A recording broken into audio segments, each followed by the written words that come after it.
inclusion through financial autonomy. And so when we look at the issue of minority, it is, I say it again, it is not only a function of number, it's a function equally of inclusion or otherwise. A number of us have campaigned and championed the use of technology in our voting process.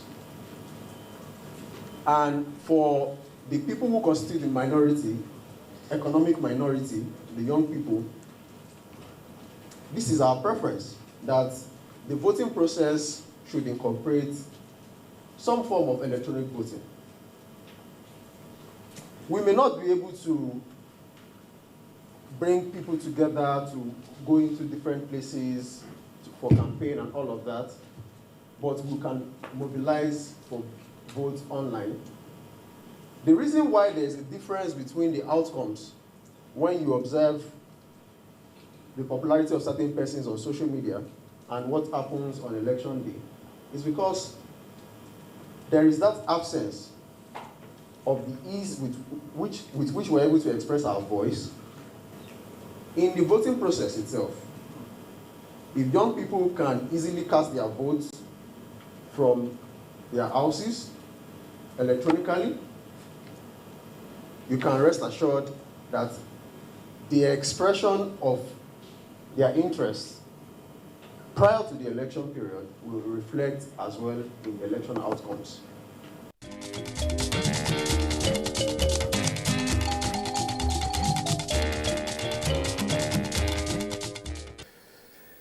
Yes, these are thoughts, and I'm sure a lot of you share their thoughts too, possibly even more. And we shall continue to extray these thoughts as our nation continues to progress. But then they are funded on the laws of Nigeria. And let's hope that our diversity will be continuously properly managed, because the truth is that our strength lies in that diversity. Another institution that reflects the diversity of Nigeria very effectively is the National Youth Service Corps, and they have been holding their annual legal aid workshop. This is a workshop that brings together lawyers of the service and the legal department of the NYSC. It helps them to brush up their knowledge and see how better they can give their input into the development of the justice sector in Nigeria. Here, again, are highlights of the speeches we had at the NYSC Legal Aid Workshop, which again also held in Abuja.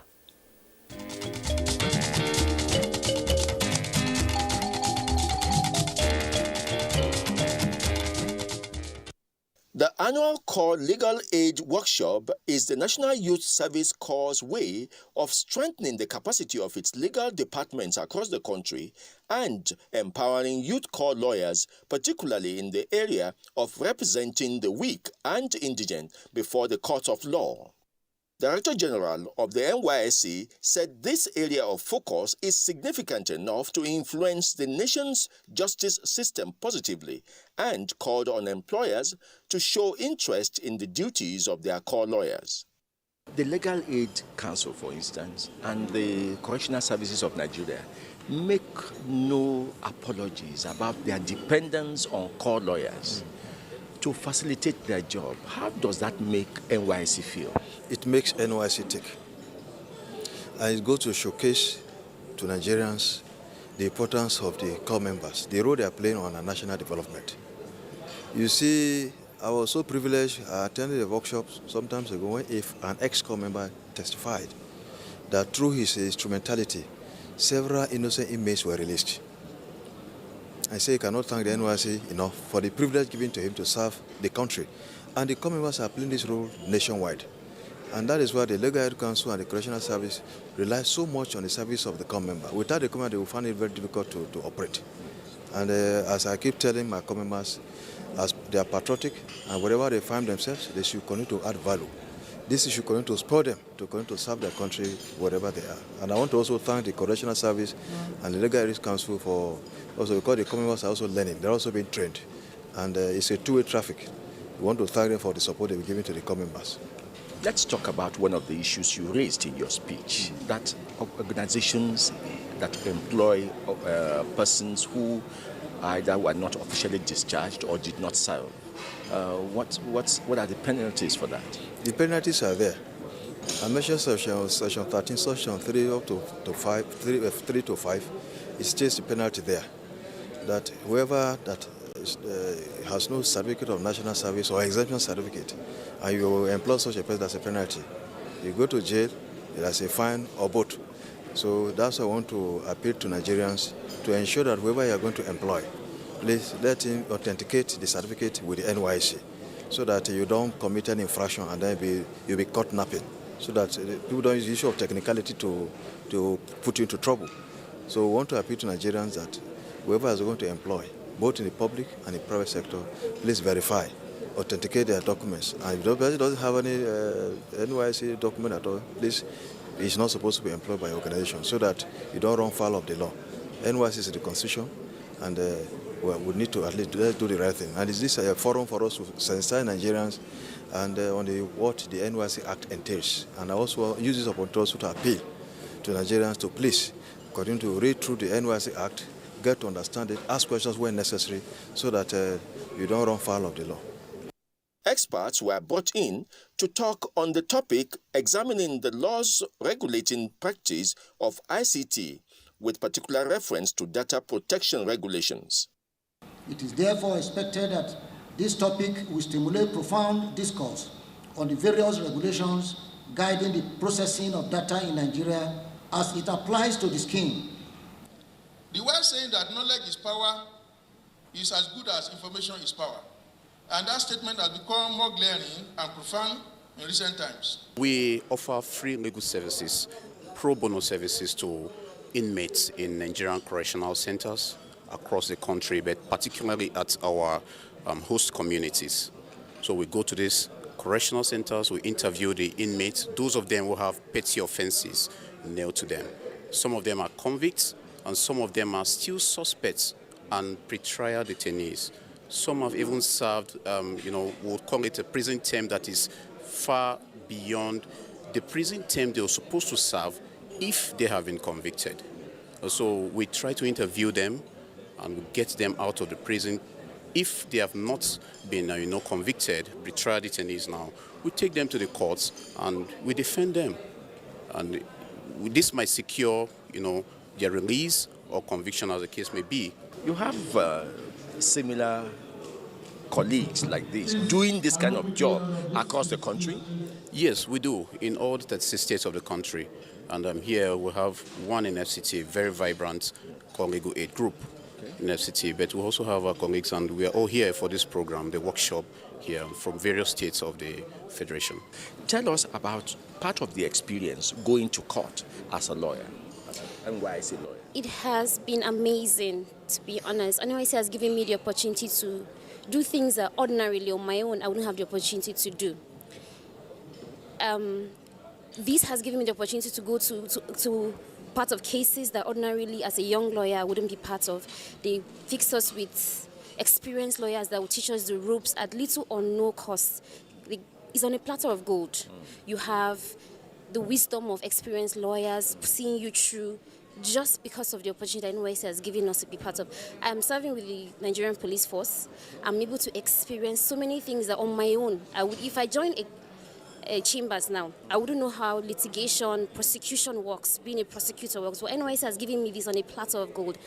And I must commend NYSC, and they should keep doing this for more young people to be able to see the world beyond where they are coming from. Because they take you to states where you are not from to be able to see things you would ordinarily not have the opportunity to see. It's a good thing. How receptive, how welcoming are senior lawyers and possibly the judge when you announce your appearance and you say you are a core lawyer? They are very excited. Most of them are like fathers and mothers, excited to see young ones growing up.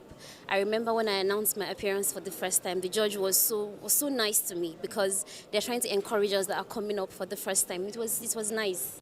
This is the 6th Annual Legal Aid Conference of the Corps.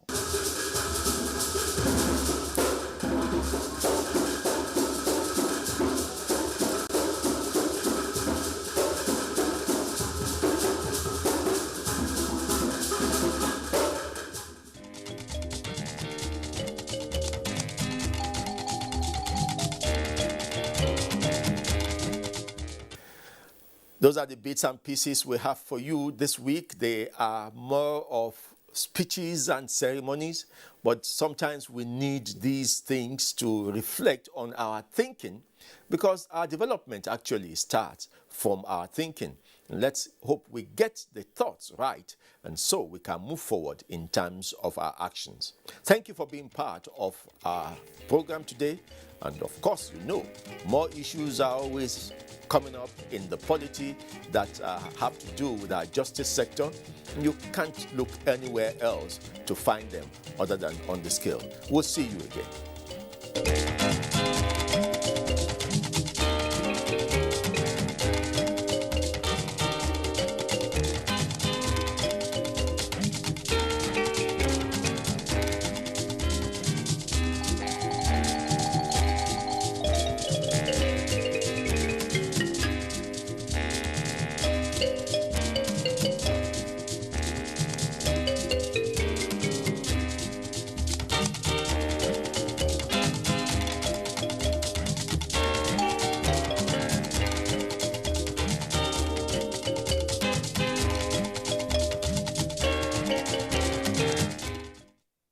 You've been kept by God's mercy. Join us in this transforming conversation of life, faith, family, service, and leadership with Professor Tom Adaba, a veteran broadcaster and pioneer Director General of the National Broadcasting Commission, as he celebrates 80 years of grace. The date is Wednesday, the 30th of June. The time is 2 p.m. to 4 p.m. You can register via Zoom with meeting ID 812-796-78470 and passcode 704694. You can email us at tomadabalegacy@gmail.com or call 080-399-19126. That's 080-399-19126. Supported by Tomadaba Legacy Project, AIM Group, NTA, AIT, Luxterra, Itai Our Cloth, NBC, the National Broadcasting Commission, and Trim Communications. Visit us at tomadabalegacyproject.com. See you there.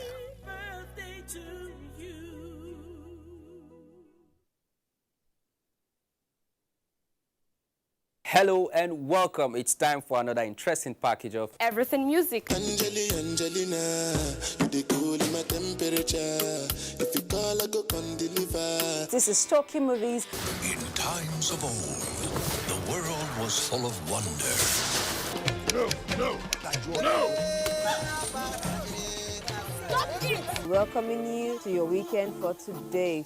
Arise, O compatriots.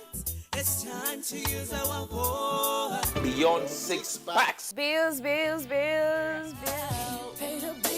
Keep paying my telephone bills. Pay my bills. Welcome to Gallery.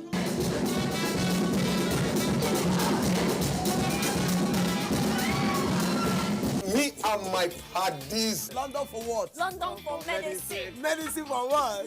Medicine for coffee. Are you sickness? To our illness. Welcome to Gist Zone. All right, my name is the Eselucien Wego One. Ona nyokoko nyonyo.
Leader of proscribed indigenous peoples of Biafra, IPOB, Kanu, rearrested.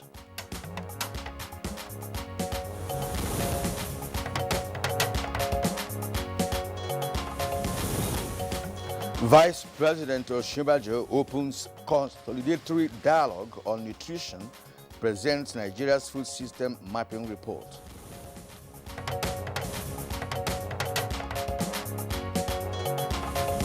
Zamfara State Governor Bello Matawale defects from the PDP to the APC.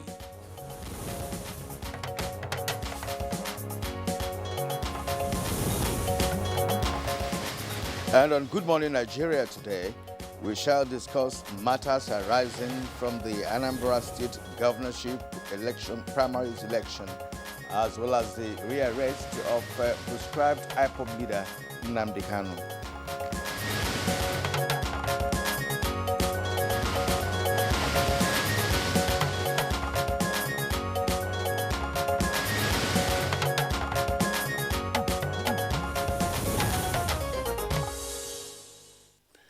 Since 2017, when the last governorship elections took place in Anambra State, southeast of Nigeria, political parties and other interest groups have had their eyes on the next elections, scheduled for November 6th this year. The state governor, that's the incumbent Willie Obiano's tenure, is expected to expire in March of 2022. Nigerians were taken aback by the violence that occurred on the road to the Anambra primaries. One of the candidates, former governor of the Central Bank of Nigeria, CBN, and one of the candidates of the All Progressives Grand Alliance, ABGA, Soludo, contenders in the primary, was attacked, and 3 of his 8 killed. INEC also lost many of its facilities in violent attacks. Now, all through the month of June, which ends today, of course, party primaries have taken place across participating political parties and will continue, of course, until next month, which is July. Now, concerned stakeholders have, however, been expressing worry over the rivalries and divergent views on issues such as zoning, as well as other critical factors that could exacerbate the violence, not just during the primaries, but during the election proper. And so far, 3 political parties have stood out in the race, with their primaries fraught with several challenges. The state governor, Willie Obiano, of the All Progressives Grand Alliance, ABGA, is running the affairs in Anambra State. And this, therefore, naturally places huge burden on the party to keep the seat, and possibly explains why so much occurred on ABGA's journey to primary election.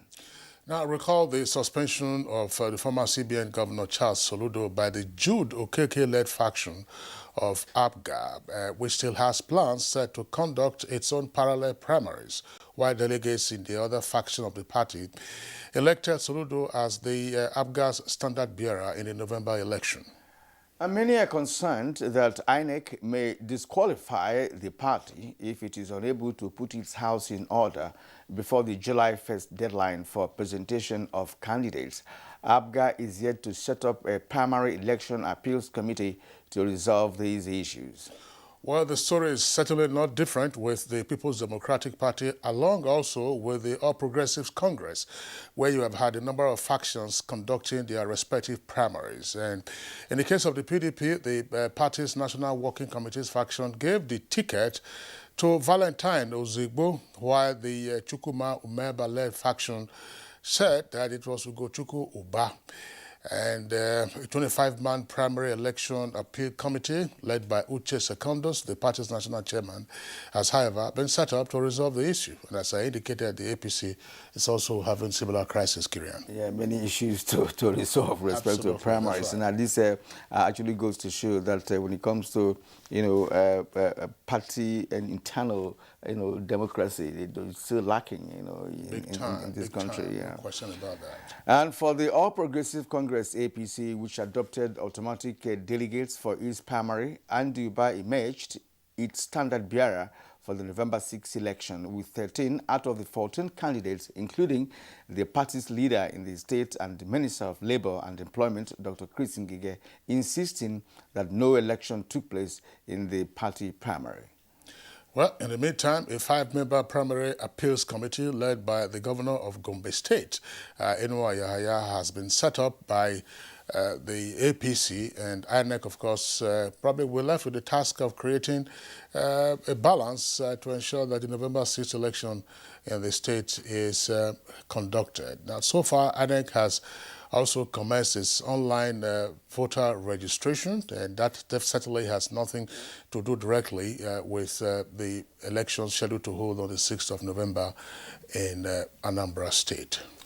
Well, INEC says the process should help test the safety or otherwise of the system, considering the security system in the country. Perhaps that's the reason why they wanted to bring that in, in Anambra election. Well, the online registration is online, so there's no physical aspect of it just yet. They're testing that for the next 3 weeks, and then to see if they go around what the situation might be like, what security forces might be deployed as accompaniments to the registration officials. But of course, what should Nigerians expect from key players in the political parties as they try to conduct their primaries and field candidates in the election? And what challenges will INEC itself face in getting to know who the authentic candidate is? Of course, that means that we should expect a lot of litigation going forward, because these are our pre-election matters. Exactly. That's right. So we'll have guests with us who will be speaking to those issues. All right. We'll also take a look at the rearrest of the proscribed IPOB leader, Nnamdi Kanu.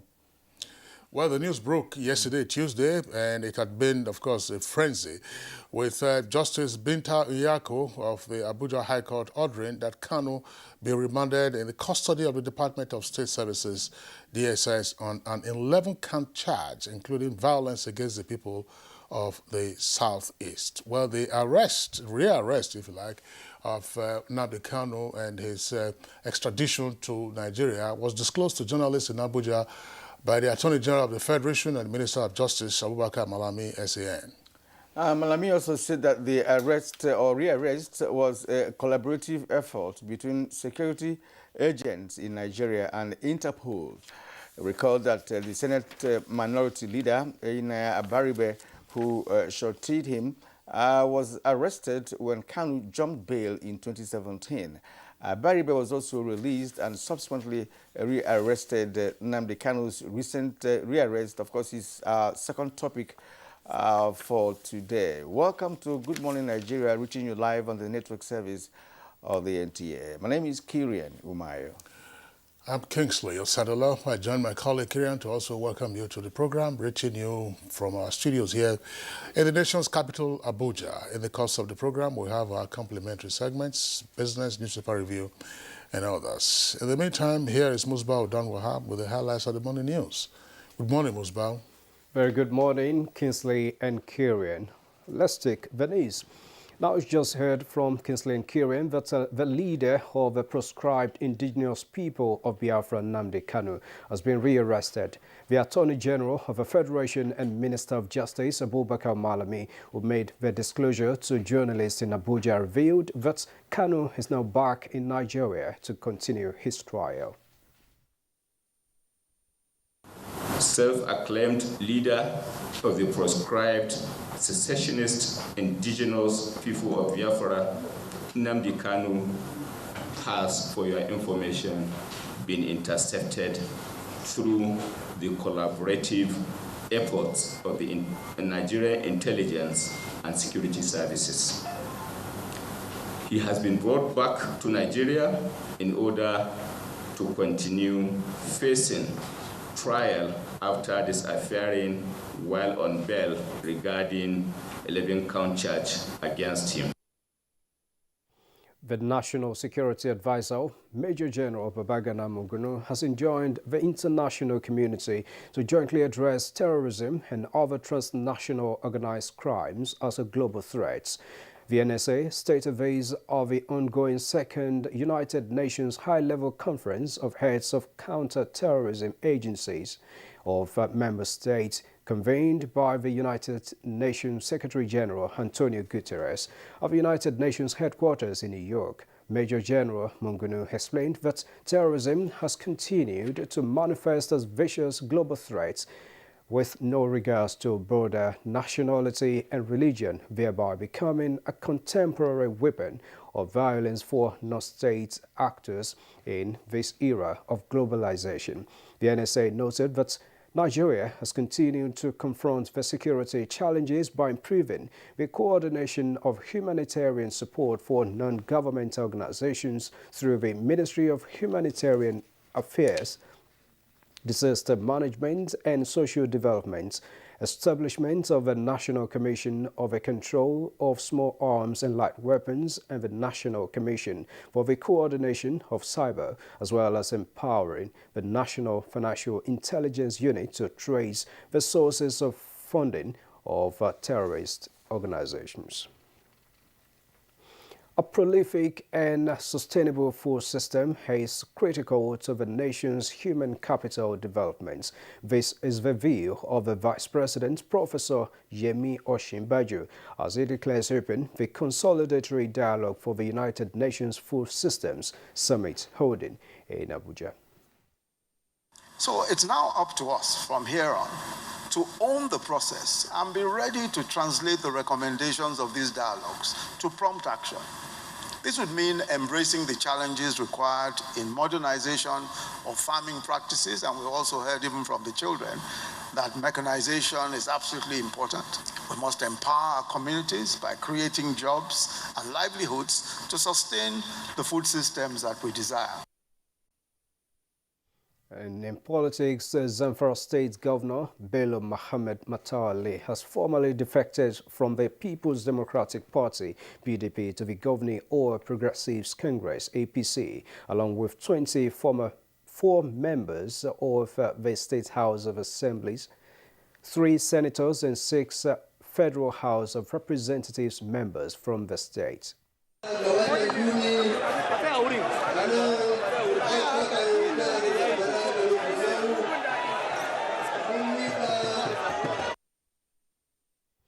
Meanwhile, the People's Democratic Party, PDP, has reacted to the defection of the governor, saying the development will be challenged in court. A combined reading of Section 221 of the 1999 Constitution as the pronouncements of the Supreme Court in Falake versus INEC 2016 is clear in holding that it is the political party that stands for election. The vote scored in election belongs to the political party. Away from that, all is not set for the passage of a petroleum industry bill by the Senate, because it became clear when it received the report of its Joint Committee on Petroleum Upstream, Downstream and Gas. We will be considering the report on Thursday. So we have today and up to the morning of Thursday, to look at the report. Now, a check on the Nigeria Center for Disease Control, NCDC's dashboard, shows that it has recorded 11 new cases from across the country as of 29th of June 2021. Out of these 11 cases, Kaduna and Oyo have 3 new cases. Plateau and Rivers State recorded 2 new cases each, while Ogun recorded just 1. With these updates, Nigeria now has a total of 167,543 confirmed cases, out of which 163,985 have been treated and discharged, while 2,120 deaths have been recorded so far. However, Lagos and FCT were not captured in these Tuesday's data. And that's the morning news on Good Morning Nigeria. The program will continue in just a moment with Kingsley and Kirian. The counsel of our fathers. My advice to these young people is please do not take us back to those harrowing days you probably do not know what it is. Nigerian youths, let's build our nation together.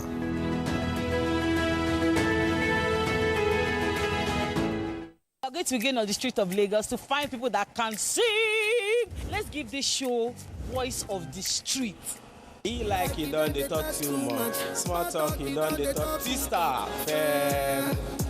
say. What happened? Oh boy, you don't do too talk. Smart talk, you don't do too talk. Badass. Since it,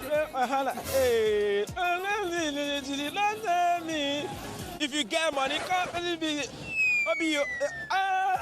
They find the pity. Tell Odogu say we like to party. You got no strategy. You got no strategy.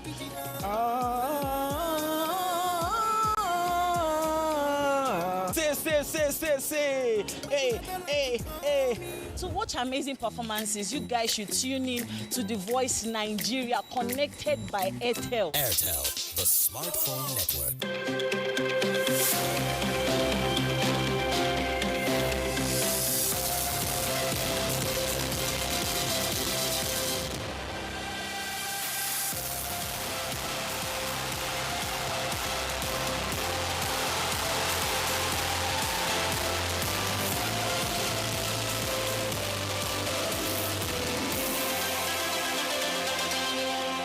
Nigerian youths are about the greatest assets the country has at the moment. It is therefore not surprising that the administration of President Muhammadu Buhari is strategically responding to the yearnings of the youth through multiple projects and programs. Youth entrepreneurship support years by Bank of Industry, the Youth Investment Fund by the CBN, and several other conditional cash transfer programs. Recruitment of 774,000 social workers, majority of whom are youths, and so many other projects that are beneficial to youths directly or indirectly. If the administration can do all this, definitely with a degree of patience and time, it can achieve more. Nigerian youths must come together to say no to terrorism, no to vandalism, and no to all disruptive tendencies. Hashtag Youth for Greater Nigeria, pacifying the youths, unifying the nation. It's the dawn of a new era on NTA's flagship program, The Sports Parliament, revitalized with lots of varieties, including feedback responses from viewers. Sports Parliament, the weekly sports show that exposes all the intrigues in the Nigerian sports sector and projects an agenda on the way forward for Nigerian sports. On NTA every Thursday at 10:30 p.m., running for 1 whole hour, discussing sports. The parliamentarians are more committed than ever to enlighten the viewers as the Sports Parliament takes it to a whole new level on the floor of the House. Keep a date with the Sports Parliament as motions are moved every Thursday on the floor of the House. Mr. Speaker, with his gavel to harmonize sports resolutions. The House have it.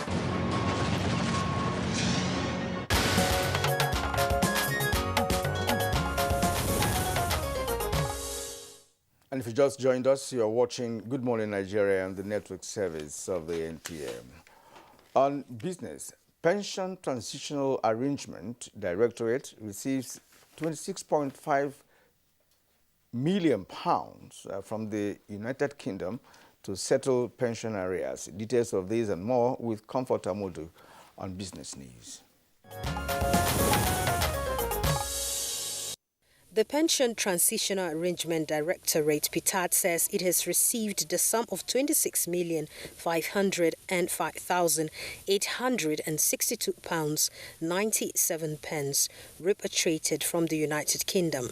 Executive Secretary PTAD, Dr. Chioma Ejikeme, said the repatriation of the fund was made possible by the approval of President Muhammadu Buhari and series of meetings between PTAD management, Office of the Accountant General of the Federation, and Crown Agents Investment Management Limited, United Kingdom. She adds that the funds will be used to settle part of the arrears owed pensioners, worth more than 120 billion naira. The pension funds had hitherto been under investment with Crown Agents Investment Management Limited, United Kingdom. Meanwhile, African Development Bank says it will launch a comprehensive 5-year strategy for economic governance in Africa on Friday, 2nd July 2021, towards building resilient economies on the continent to support recovery from the COVID-19 pandemic. The strategy also contains proposals on how African countries can achieve long-term economic growth and social development. The low-income countries, they need roughly $245 billion of additional financing between now and 2025. So one of the areas in which it's going to have to go to is to support Africa's recovery and building its access to vaccines. At the equities market, trades maintain positive posture, with the all-share index appreciating by plus 0.15% to close at 37,640.75 basis points, as against the previous contraction of 0.19%. The yet-to-date returns currently stands at minus 6.53%. With Business News, Comfort Amodu. Thank you very much, Comfort, for the business package. And coming up next is Newspaper Review.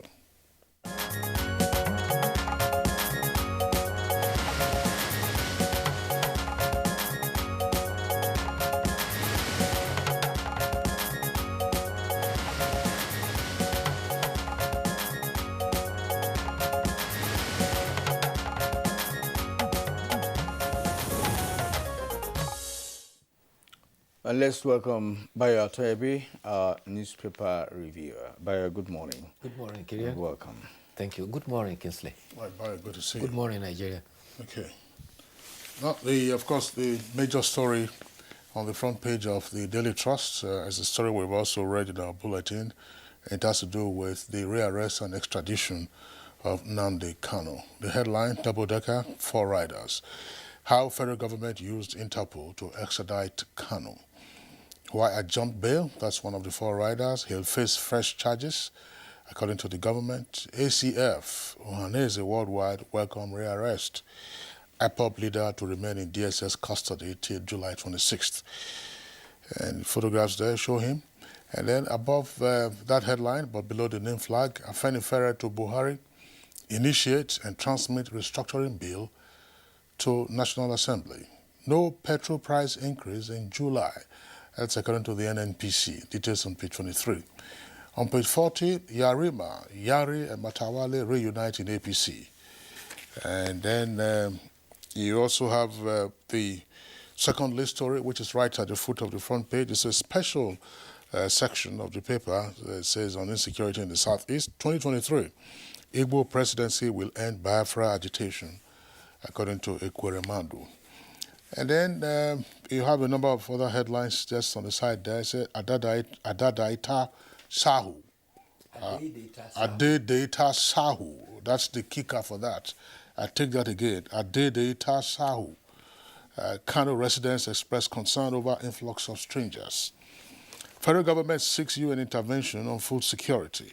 Many universities awarding fake certificates. That's according to the JAM registrar. Details on page 5. Kieran. All right, now let's turn to the Punch newspaper. Above the nameplate, electricity subsidy gobs 30 billion naira per month, says federal government. Details of that story on page 32. Petrol should be more than 280 per litre, says Kiari. That's on page 27. Nnamdi Kanu's arrest. ACF demands caution. Archbishop alleges woman trapped IPOB leader. It has 2 riders to that. How Interpol apprehended Kanu while seeking foreign countries' support for Biafra. Biafran agitators King remanded. UK says IPOB leader not picked up in Britain. The story is on page 7. Now, INEC receives 42,211 online applications within 24 hours of CVR. It's on page 25. NYSC threatens sanctions as JAMB alleges fake mobilization certificates. You get that story on page 14. Now, the lead story, 18 judges appeal court elevation. EFCC fraud cases 1,000. Others to start afresh with 3 riders. 5 of my cases will start afresh. EFCC Council. A judge handling 2006 case afresh promoted. NJC should give judges 6 months to complete cases. Backdate promotion, says Falana. All right. Below the photo story here, Navy recovers 40mm automatic grenade launcher in 4-day Browning operation. That's on page 9. Ganduje makes U-turn to withdraw defamation suit against publisher. Page 9 also has that story. Federal government team nabbed in 3-hour meeting to avert doctor strike. It's on page 14. Matawale emerges for APC leader, senators, reps, others defect. 22 is the page you have the story. Hunters gunned down 2 kidnappers collecting ransom in Kogi ambush. It's on page 14. On page 9, we have NLC rebukes El Rufai, plans total industrial action in Kaduna. Bio. Thank you, Kilian. Well, the story that is dominating all the papers is the report of the fugitive leader of the proscribed IPOB, Nnamdi Kanu, who was rearrested and brought before the Federal Capital High Court yesterday. Minister of Justice and Attorney General of the Federation, Abubakar Malami, says that he was rearrested on Sunday through the collaboration efforts of Nigeria intelligence and security services. The spokesman for the British High Commission, Dean Horlock, says Mr. Kanu was not arrested in the United Kingdom for extradition purposes. The presiding judge has ordered that he be remanded until July 26 to continue his trial. He is said to have undergone. He told the court that he had to go underground because his house was raided and he had no choice but to escape. There are several indications about how he was arrested. The Punch reports that Kanu was arrested while leaving Israel for another unknown country. A request for the arrest was made to Interpol in Lyon, France. Because of his British citizenship, he couldn't be rearrested in London. Indications are that he was picked up while in transit, but the location is not known. In another report, the Anglican Bishop of Enugu, Emmanuel Chukwuma, has welcomed his arrest for jumping bail and for instigating people to cause confusion. The bishop says that Kanu played into the hands of the Nigeria Intelligence Agency, who set him up and lured him into the hands of a woman from London to Brazil. He adds that it is a shame. Mr. Kanu was arrested on 14th of October 2015 and was facing 11 counts charge, which include treasonable felony, acts of threatening terrorism, managing an unlawful society, and including illegal possession of firearms and others. Having jumped bail, the presiding judge revoked his bail and issued a bench warrant for his arrest. Meanwhile, the other political story is that Governor Bello Matawalle. Before you go to the other political story, and Kirian, the rearrest of Nnamdi Kanu, I heard you were repeating some of the stories that have been circulating since yesterday as to how Nnamdi Kanu was rearrested.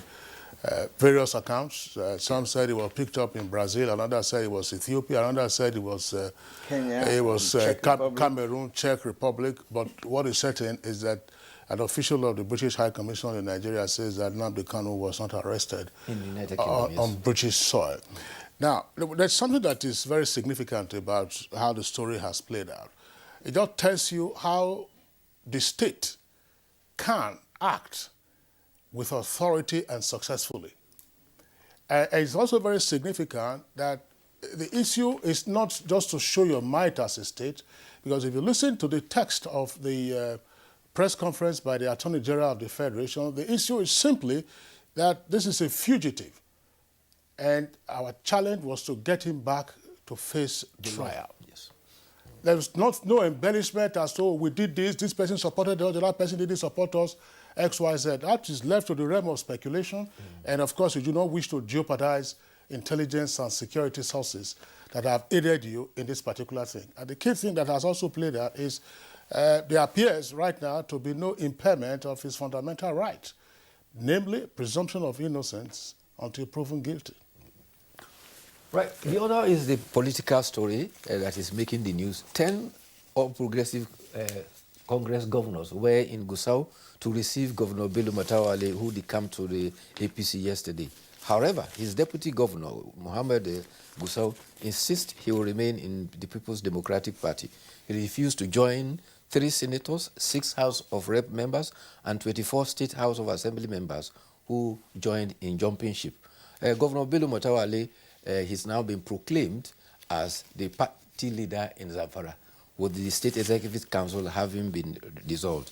He also made a promise that he will be even-handed and be faithful with all, treating them with justice and fairness.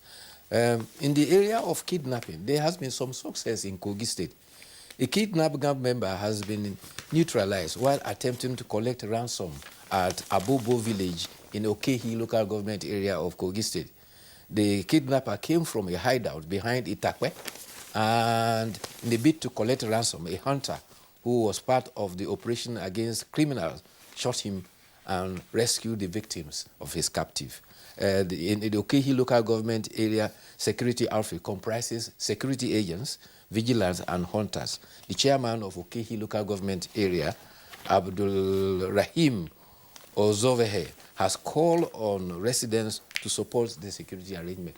Kogi is making inway. In fact, just some couple of days ago, around Kotonkarfi, hunters also arrested 2 kidnappers who have been among a gang that have been terrorizing commuters along the Lokoja-Abuja highway. So you can see the collaborative efforts with hunters, vigilante groups, and security men. And if our society and citizens will give information to them, they will go a long way to enabling all this criminality in the bit. And in Niger State. Yeah, Bayo, just before, because I understand we're getting pressed, we have 2 topics again today. Yes, this is what we had on Monday, Kirian, and yesterday. There's a story inside here, but it's not on the front page. I mean, what is on the front page here, it's about the JAMB registrar. There's a story inside relating to, this is the headline, says, wrong syllabus, not responsible for failure in 2021 UTME. That's JAMB. I don't know whether you have the story elsewhere. JAMB has conducted this year's UTME from the 19th of this month up to about the 23rd or 24th. But many students actually complained about that issue of a syllabus, because what they were given to read, nothing came out from that. Many of them did complain. Perhaps it may be a point that I have made. If there was an error or discrepancies along the line, that should be corrected. Because if you lay out a syllabus for people to read from where you should set questions, and you come up, we don't see anything, not even one question from that. It is deceitful. It's not, if it is true, really. It isn't true. That's what John is saying. Well, that's what John is saying. But students took the exam. They are complaining. The chief complaint had to do with literature in English. And they claimed that the syllabus was different. But John says, look, the syllabus is usually given on 3 platforms at the point of registration, online and other, and questions are set within the framework of the syllabus. Well, I think that's what John is saying. Naturally, nobody's above mistake. All this jam we're talking about are individuals, are human beings. That did that. Someone there could be an error somewhere. The examiner and the candidates, contention between the two. I was going to tell you about Niger State now, having passed a law for kidnapping and hanging. The punishment is death by hanging. No, sorry. Say that again. Niger State House of Assembly has now passed a law. Anybody who is involved in kidnapping and banditry, the punishment is death by hanging. The governor has signed it. Well, the Niger State House of Assembly passed the law. Yes, but awaiting the governor's assent. All right, Bayo. As the governor signed it. No, but that's fine. That's fine. I mean, it's a deterrence. It's not the first state to pass it. I think there are a number of states in the south that also have. But even after passing it by other states, how many of the bandits or kidnappers have been arrested and hanged, as the case may be? We've not had one yet. So, but I think there should be very serious punishment for such activities. Legislative deterrent now. All right, Bayo, we would like to appreciate you for your analysis this morning. Hoping to see you again tomorrow for more on Newspaper Review. This is Good Morning Nigeria, reaching you live on the network service of the NTA. We'll take a short break now, And when we return, we shall be focusing our attention on the two topics slated for conversation this morning on the program. Stay with us. Dialogue, empathy, love, and unity. These are vital components of nation building. For all to be well, we appeal that we should refrain from volatile, provocative, inciting messages and language. Let's build and not destroy.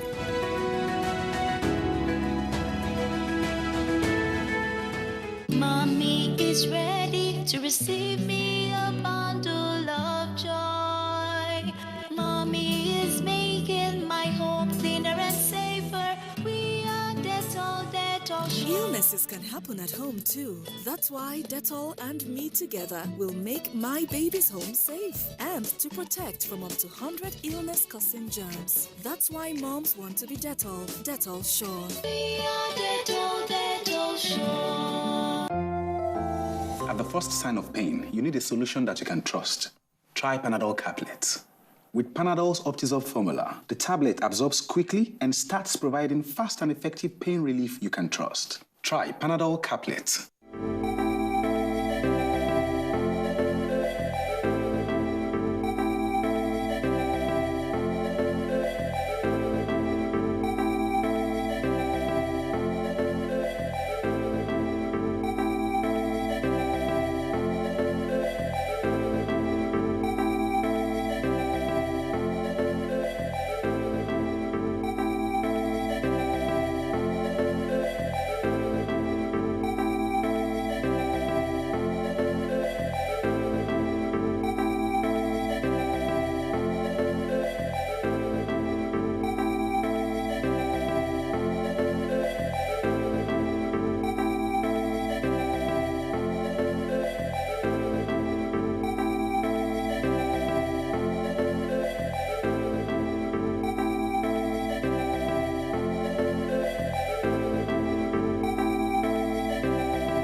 These days, people get their news and information from more media sources than ever before.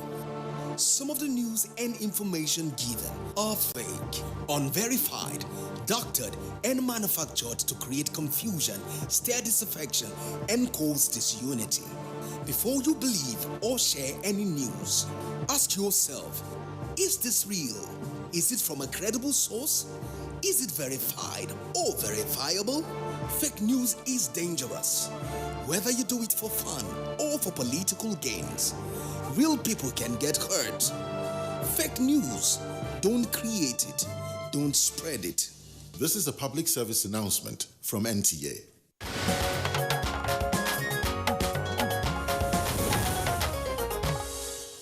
Well, we thank you for staying with us up to this moment. Our first topic for today is the Anambra State primaries.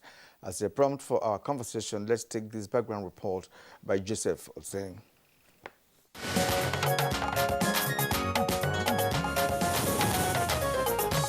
Tenure of the current governor of Anambra State, Willie Obiano, is to expire on the 17th of March 2022.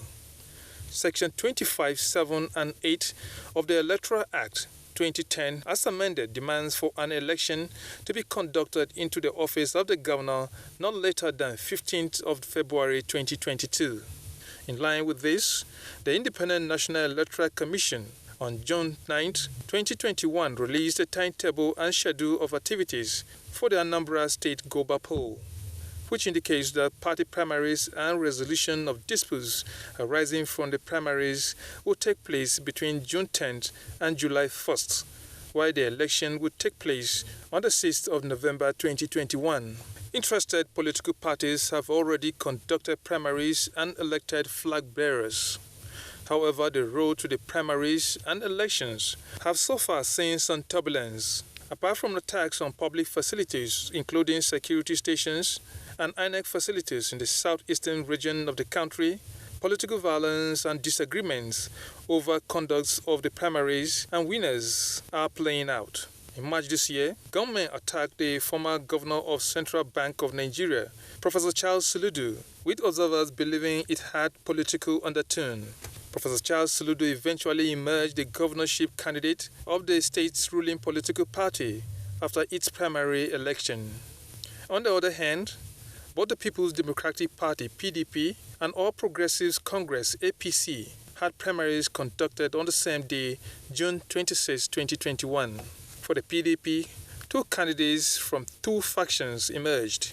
Valentine Ozigbo for primaries of the faction that took place at Dora Akunyele Women's Development Center in Auka, and Senator Gochuku Ugba for the faction that held its primaries at the St. Paul University Primary School. Meanwhile, under the All Progressives Congress, Senator Andy Uba won the primary election. However, the election is marred by controversies, with 11 out of the 14 governorship aspirants of the party claiming elections did not take place in many parts of the state. The Anambra Global poll is coming at a very challenging time for the Independent National Electoral Commission, following destruction of several of its facilities and electoral materials by unknown gunmen. Though the National Electoral Body has expressed determination to sort itself out and conduct a successful poll on the 6th of November 2021, issues emerging from the just concluded party primaries and security threats have continued to linger in the minds of many. And guests on Good Morning Nigeria will delve into these in a short while.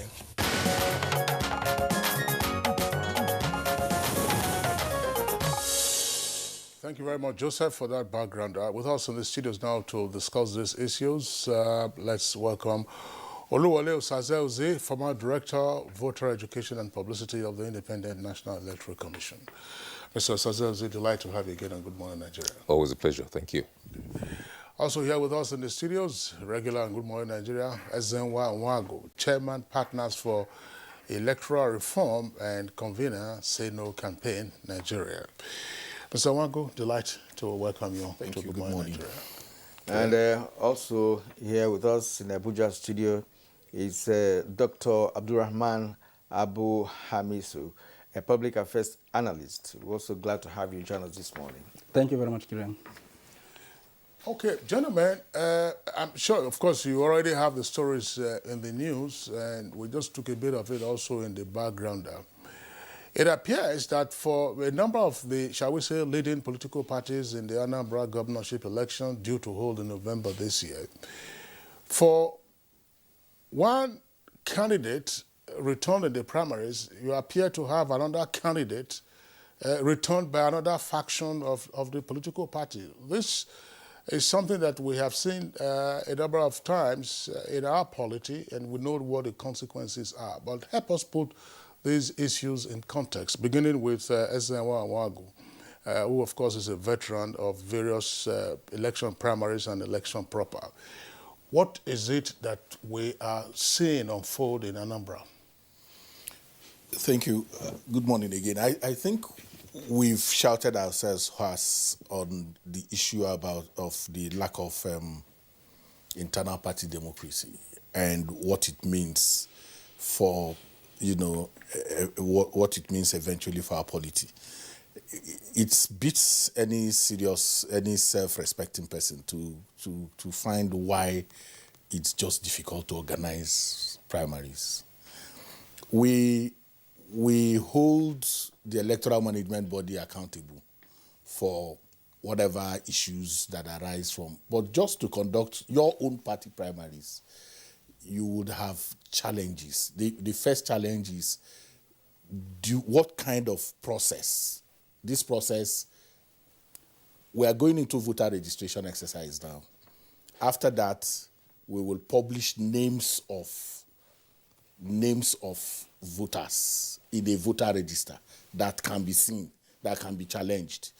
We go into political party primaries without a delegates list that you and I can, on the touch of our whatever, see those who are going to be participating in these primaries ahead of time.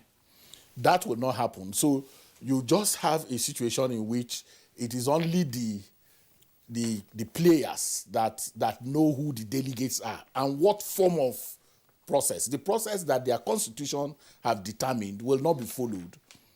At the end of the day, that is why you have this crisis. So except we begin to put this the kind of oversight pressure that we put on other institutions, on the political parties.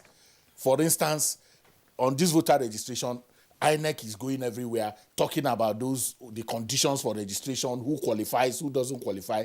The political parties are quiet. They don't tell you anything.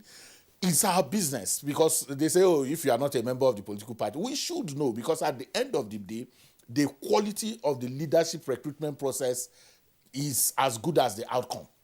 If you have this kind of situation that is going to, trigger court processes, at the end of the day, Anambra is already very, very known for that. It will go to Supreme Court. At the end of the day, you just will not be able to. So it is a wider challenge for the political parties. The things you want to hold other people accountable for, you should be able to do it internally. If there are people who have violated the process, we should be able to see sanctions internally by the political parties. So our expectations of leadership must start with the recruitment process, with the political parties' vanguard in terms of, these primaries, and the show of the kind of example that they show is diminishing for all of us, really. All right, let's bring in Olule Osaze, who's here, who was a former director of voter education and publicity. So what unfolded in Anambra State did not come as a surprise to some people like you who are conversant with peculiarities of Anambra State elections, not just primary, but even major elections. So what, in your opinion, really, happened? Is there a repeat of what we have witnessed over the years? Thank you very much. It is deja vu. It really is deja vu. But it's not peculiar to Anambra, by the way. Even in the presidential election, if you recall, in 2019, a couple of parties had issues. I think the SDP, if I recall correctly, they were in court, and the case went right up to the Supreme Court, involving the primaries. I recall that I think it was the former Governor's Excellency Donald Duke and Jerry Gana were at loggerheads about who was the rightful presidential candidate. Obviously, had her own problems with her party, that she was even disowned by the party. Was she pushed? Did she fall, or was she pushed? That issue came up as well. It's a recurring decimal in our polity, sadly. Anambra, 4 years ago, we had the same problem. Sometimes it starts, gestation is the control of the party structure. It starts from there, but geared always towards who will be the delegates, who will be the special delegates, who will be the statutory delegates when it comes to indirect primaries for the governorship. Even without that, you also find that when you have direct primaries, there's still a problem. As Ezenwa has very articulately put it, you have this issue, you don't have a register. You say you want to do direct primaries. You have two ways of doing primaries, direct or indirect. Indirect, there are statutory delegates. Most of the party constitutions have statutory delegates and special delegates elected, because the law says you should do it by democratic means. So they start projecting years before primaries are due. Let me control the primaries. Let me control the levers of power in the party. And when I do that, then I control who becomes whatever in the selection process of leadership, in whatever level, whether it's governorship, whether it's National Assembly, or State Assembly, whatever else. If it's direct primaries, hardly any party has an up-to-date register of its members. And it's part of what INEC was insisting on. You cannot insist. We give you the register of voters who are entitled to partake in election at least 30 days before the election. INEC does that so that you know who are those qualified to participate. And that covers 84 million people and the whole country. Now we're talking of one state, Anambra. How many? I don't think any party has 250,000 registered members. So if you don't have, and these are the building blocks, these are the fundamentals of every democratic setting. If you don't know, if you cannot ascertain those who are entitled to partake, then you cannot have a democratic outcome. You cannot have a fair outcome. So it's happening in Anambra. It happened in Imo, recall. That is why once who lost the APC Was he an APC candidate? Was he not the APC candidate? Every state, you can use examples from every state. It's particularly heightened now probably because what you call the major political parties are involved. So there's more searchlight being beamed. But as everyone says, we should look at all the parties, so we should look at all circumstances and all elections. This must be addressed. Sadly, or well, maybe somebody is not sadly, legislation might have to come in. And I'm aware that part of the electoral reform bill before the National Assembly now attempts to regulate how you conduct your primaries. Ordinarily, these are political issues that should have been left to the political parties, if only as drivers of democracy, they will insist on taking basic democratic norms. The political parties, being drivers of democracy, if you don't have internal party democracy, you cannot have democracy in a larger society. It follows. All right, Oluwole, thank you very much. Abdulrahman Abu Hamisu, what's your take on what's unfolding in Anambra ahead of the elections? Well, it's the usual pattern that we used to witness, and it has been costing Nigeria huge sums of money as well as energy. Remember that after elections, issues around internal party democracy that was lacking usually made its way to the courts. And before you knew it, INEC would be asked to either reconduct the elections after the election that has been conducted is voided. So Anambra is not an exception. We've seen that in Zamfara in the last election. It played out to the extent that after the elections and a candidate emerged on the platform of APC, that very particular candidate lost its seat, and the second party emerged. In Bayelsa State, it equally happened. And these are all pre-election matters, not election matters that affect the conduct of election by INEC, but the mismanagement of the primary election process. And I want to say that it is deliberate. Those that are doing it knew exactly what they are doing. You can't tell me that as a leader of your party, you don't know what you're supposed to do. One of the requirements of a party is to have membership registration, so that you know the number of your members. Members equally have a membership card. So I don't know. It beats my imagination when we say we have factions in one party conducting parallel primary elections. It's not as if it's not possible. We're seeing it, but it is an aberration. And it must be seen as an aberration. It's a show of shame as far as I'm concerned, because as mature people, they're supposed to provide people with platform, a peaceful platform for members of the party to elect those that are supposed to represent them in an election where various parties will compete. People choose to amplify their personal interests and use their own personal interests as a thermometer to gauge the entire process and how things are supposed to go. Because if you are for public interest, if you are for the interest of your party, you are for the interest of your state, the state you want to govern, you must not take any action that will undermine the electoral process that will lead to chaos. Because as it is, one other fundamental issue that has come up is the influence of money in the process, to the extent that even the party members are saying we don't want money politics. So it is all about what some persons feel they can get from the process, and then they want to control the process and ensure that the person they want, that they are comfortable with, emerge, not the person the people want. And that is a disdain for the same people you want to govern, the same party you represent, and then the entire state that you feel you want to govern. So this disdain must be tackled, because if you respect the people, your work as the chairman of the party is to ensure you act like a father. And how does a father act?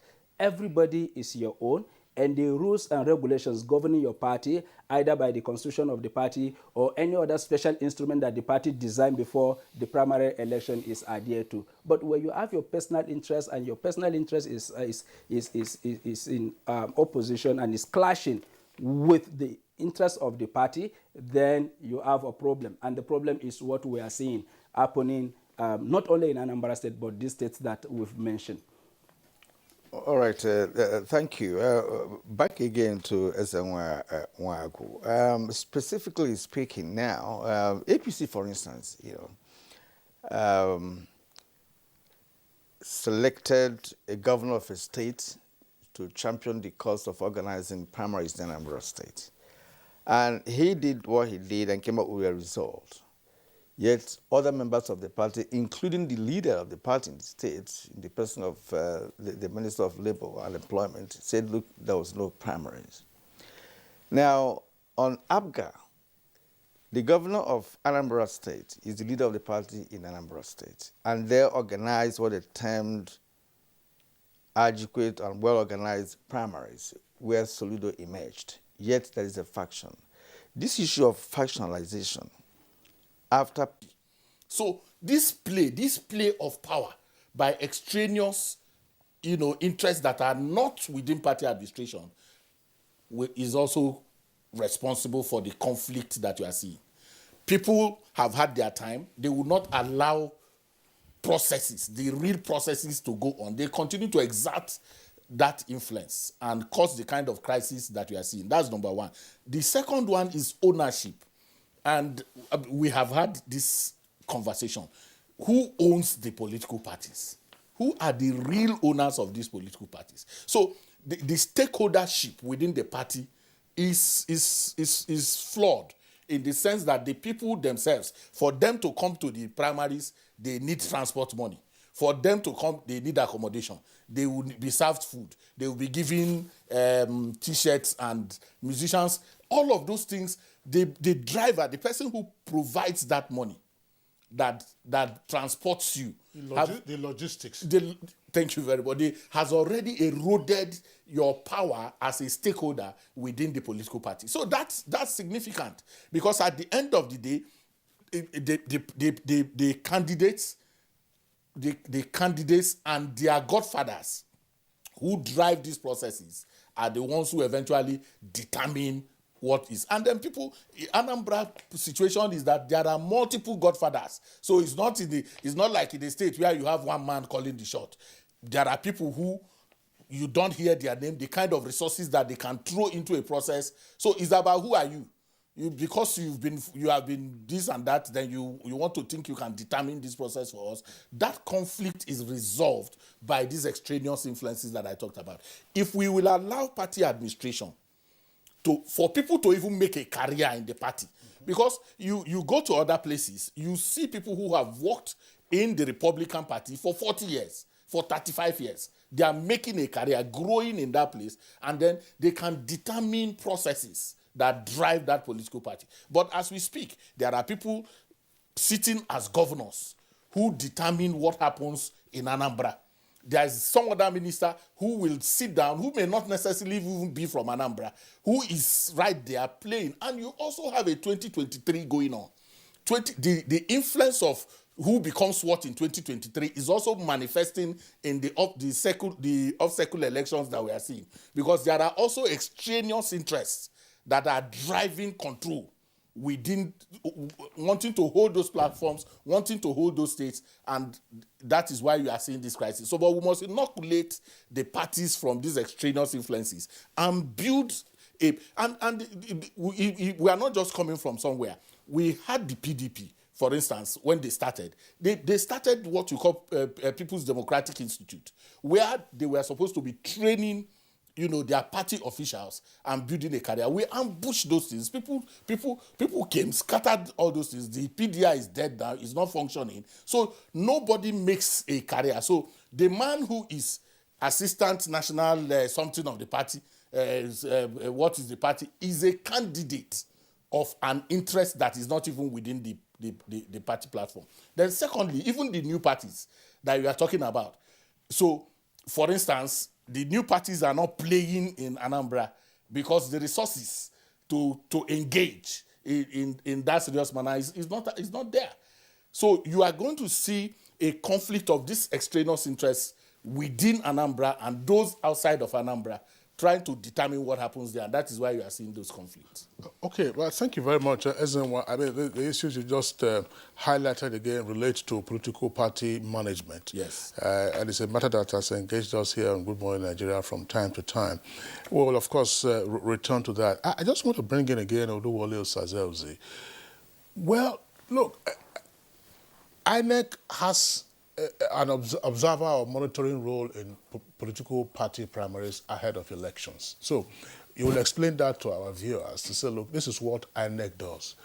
But we also know from experience that when there are factions, when there are so-called parallel primaries, it is the one that INEC decides to observe or monitor and report on that will be deemed to be the authentic or genuine primaries. It must be a nightmare, I suppose, for INEC to ascertain the authentic faction of the party. Because sometimes, to be honest with you, unless you are really interested in the affairs of a political party in a particular state, sometimes they take these matters right up to the Supreme Court. At one point, it's somebody with a long cap. Another point, somebody with a round cap. All kinds of names. This one is the authentic chairman. The other one is not the authentic. How does INEC deal with all of these conflicting issues and then arriving at a considered decision, maybe perhaps on the basis of judicial authority, to say that this is the right faction, this is the primaries considered by this one that we are going to, and what will be the implication? Thank you. I don't think it's usually a case of having difficulties in knowing which is the right faction. INEC doesn't even recognize factions. It deals with the properly constituted authorities in the party. And by the virtue of the Constitution, political parties are supposed to register, are required to register at least at the national level, who the party executive, governing national executive committee of every party is registered with INEC. So at any given time, we know that.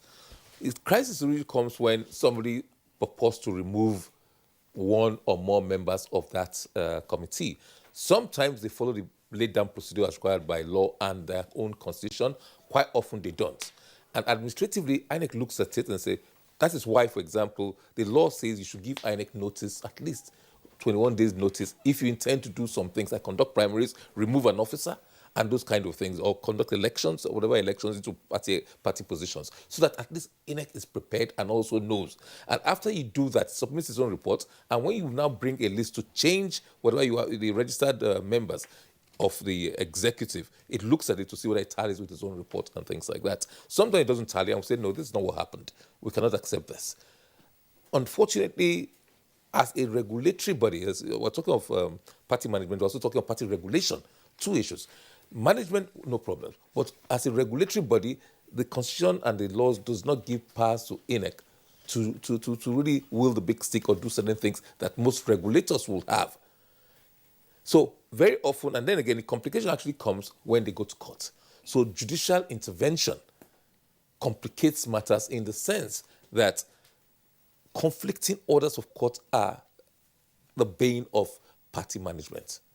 So you have courts of coordinate jurisdiction coming and giving conflicting orders.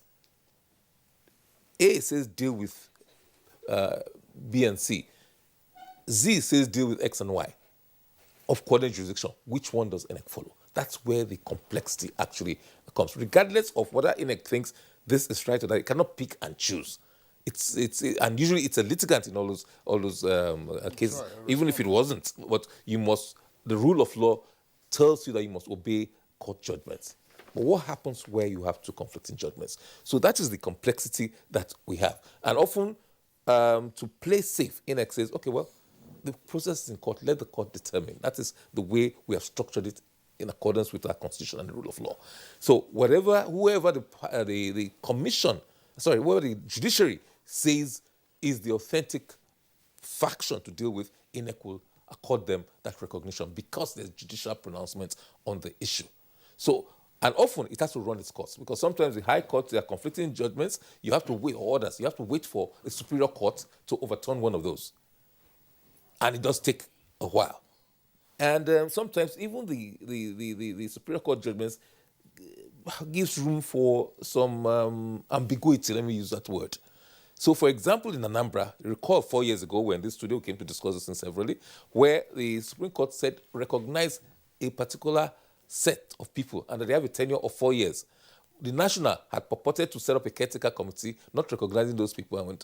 But now, who was to conduct the primaries? They claim that they have a role to play in the leadership recruitment process. It's contrary to previous Supreme Court decisions, which says no, it is the National that conducts it. And sometimes the National will say, I won't deal with that one that the courts have pronounced is the authentic one. We'll set up a parallel one, or we'll set up a caretaker committee.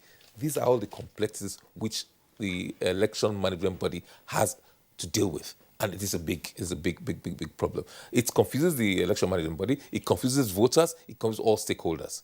So we will come back to who am I voting for? Who is the rightful candidate? Who am I voting for? It's a nightmare. It is a nightmare to everybody, to all stakeholders. So even when you report, who are you going to report? I like the clever way the media in Nigeria now reports. They say the factional chairman. In the meantime, there's only one chairman of a party. You know, the factional chairman, factional secretary. Sometimes the committee might be split down the middle. There's some on this side, some on the other side. And each faction purporting to suspend or expel the other ones. It's a problem. It's a nightmare. Just like Anambra as it is, Abuja, for instance, a section of the party members, they have actually said that Soludo has been expelled, from the party, or suspended from the party. At least the candidate has been, so to speak, elected as the standard bearer of the party in the state. So it goes on and on. Let's bring in Dr. Abu Hamisu once again. That this issue that has been raised here by Ezenwawagu, talking about poor party management, control of the party. Those who have the capacity, the financial capacity, to foot the bill when it comes to some of the activities of the party, we always want to say, look, I am going to dictate the tone because, of course, I am paying the piper. Right. Now, some of the parties, about 2 of the parties, have actually nominated some persons to be members of election resolution committees. Right. Now, in your understanding, how can this be resolved after all said and done? Because as it is now, we're not sure we have any authentic standard bearer for all those parties apart from YPP. Well, I'm afraid once again we have a long way to go. And I bet you this is going to end at the Supreme Court. Right from day one, I think what my older brother Ezenwa maybe forgot to add, it's not that having interest to protect is bad, but pursuing such interests within the confines of the law is what is lacking. So the so-called party elders and leaders, as he rightly pointed out, has these feelings that give them a sense of impunity, that we could do anything and nothing will happen. And because of this sense of impunity, they go all out, mobilizing resources to slug it out. So most of the things that you see that play out before the camera are things that are pre-arranged, predetermined, and the outcome is known. And if I know that I was not going to win in a situation of impunity where we know that we are not playing by the rule, factions are deliberately created in order to head to the Supreme Court, where most of our elections are determined at the court, not even at the count of the ballot. And that is why majority of the players, knowing fully well that they have one option left, and that option is the Supreme Court or the courts of law, they deliberately create this faction in order not to imperil their own chances, because the stakes are too high for them to let go. And so they do everything within their powers to say just the way we do in this country, even when there is hold up. If I cannot go, then I will not allow anybody to go. And then we block all avenues that we can use to maneuver. And then that is exactly what is happening in the political party. Majority of them knew that, okay, from the arrangement, as someone rightly pointed out, from the extraneous persons of factors or leadership that has come to position or project their own interests within the affairs of the party from elsewhere are doing in order to win the election. Those that feel cheated will not allow them to just ride roughshod on them, and then they go organize their own elections and declare their own result knowing fully well that there is one avenue that is left, which is the court. And the confusion the court used to bring has already been highlighted by Mr. Uzi. So it's a deliberate thing, it's a calculated thing, but the most fundamental wrong with the entire process is not playing by the rules, because everybody feels it is their right to be there and they can manipulate their ways, they can do anything and nothing will happen. So if there are no sanctions, if there are no consequences for actions that have been taken, if we condone all the things that we are seeing, where some few persons come together, organize whatever they want to organize, and then we legitimize it by, okay, giving it that nomenclature in the form of recognition, factional leader this, factional leader that, we are legitimizing them. And that adds to the confusion and adds to the problem that we cannot solve. So the starting point is to ensure that there are consequences. But again, if you talk, the party will say it is our internal problem. So what is your business? It's our business, because when the crisis will start, it will affect us. For instance, God forbid, if there is any protest today that leads to us in maiming and killing of people, what have you done in Anambra State? It's insecurity you are bringing upon the people. And the worst of it all is that the people need peace in order to go about their normal businesses. Some persons are not even concerned about the party primaries. They don't even want to know we want to govern Anambra State, but they want peace in order for them to pursue their interests. So it is important that going forward, we hold certain persons accountable for their actions. If we cannot do that, this impunity will not stop. Okay, thank you very much, Abu Hamisu. Let's can we attempt some sociology of the issues around the Anambra governorship election? What is so juicy, if I may ask, that you are having these various factions conducting their own primaries and then declaring their own candidates to say, look, for each of the major political parties, 2, each. What is so significant? I would know that the position of a governor is prestigious, but it also means a lot of hard work. Well, what makes it so juicy that it becomes almost a do-or-die thing? I mean, does it have anything to do with what happened from 2003 when Ngige, whose name we have earlier mentioned, got put into office by Chris Uba and other political godfathers, and then of course we saw what the judgment outcome was in 2006. What is it about Anambra governorship election that makes it so contentious? Although we know we have same things in some other parts of the country. Well, I think first is to situate the transactional politics that we are involved in as a people. Anambra, you have money, you have deep pockets, but your deep pocket does not provide you free access on the road that the governor has, for instance. Many rich people. So you get stuck on the overhead bridge, with all your... So the privileges, the perks of office is coming to that point where, look, completely. So we are dealing with that, and it's not just in Anambra. We are dealing with a situation in which many more people, they tell you, collective individual wealth is not enough, that they want to create collective wealth. I've heard all those kind of things. But it really is about that transaction. It's about much, even for the other people who are staking money, it's about contracts. It's about more money. It's about more money. The state is the biggest custodian of resources. And so if you have access to it, not just that you have influence, you also have access to, contracts and other things. So for the business person, they've come to find out that first you can even take these jobs and not do it, and nothing will happen. It can be settlement. And if you follow the trajectory of what happened in the particular cases that you cited, if you follow what happened, you see that it's an investment. If I support you every month, you will give me 200 million. It's documented. What I'm telling you is documented. So if you make 200 million every month, there is no business. I don't know that business you will do in Nigeria that will be giving you 200 million every month. So in a year, 2.4 billion. 4 billion. So it's transactional. That's basically what it is. It's not a benevolent act. It's not for public good. It's about investing. Is much more investing. And you know that once you have that transactional mindset, let me shock you. In one of the elections, we were returning from Sokoto for an engagement, and Anambra was having primaries. A limousine came to the tarmac to pick somebody who is going to Anambra for primary to conduct primaries from Sokoto.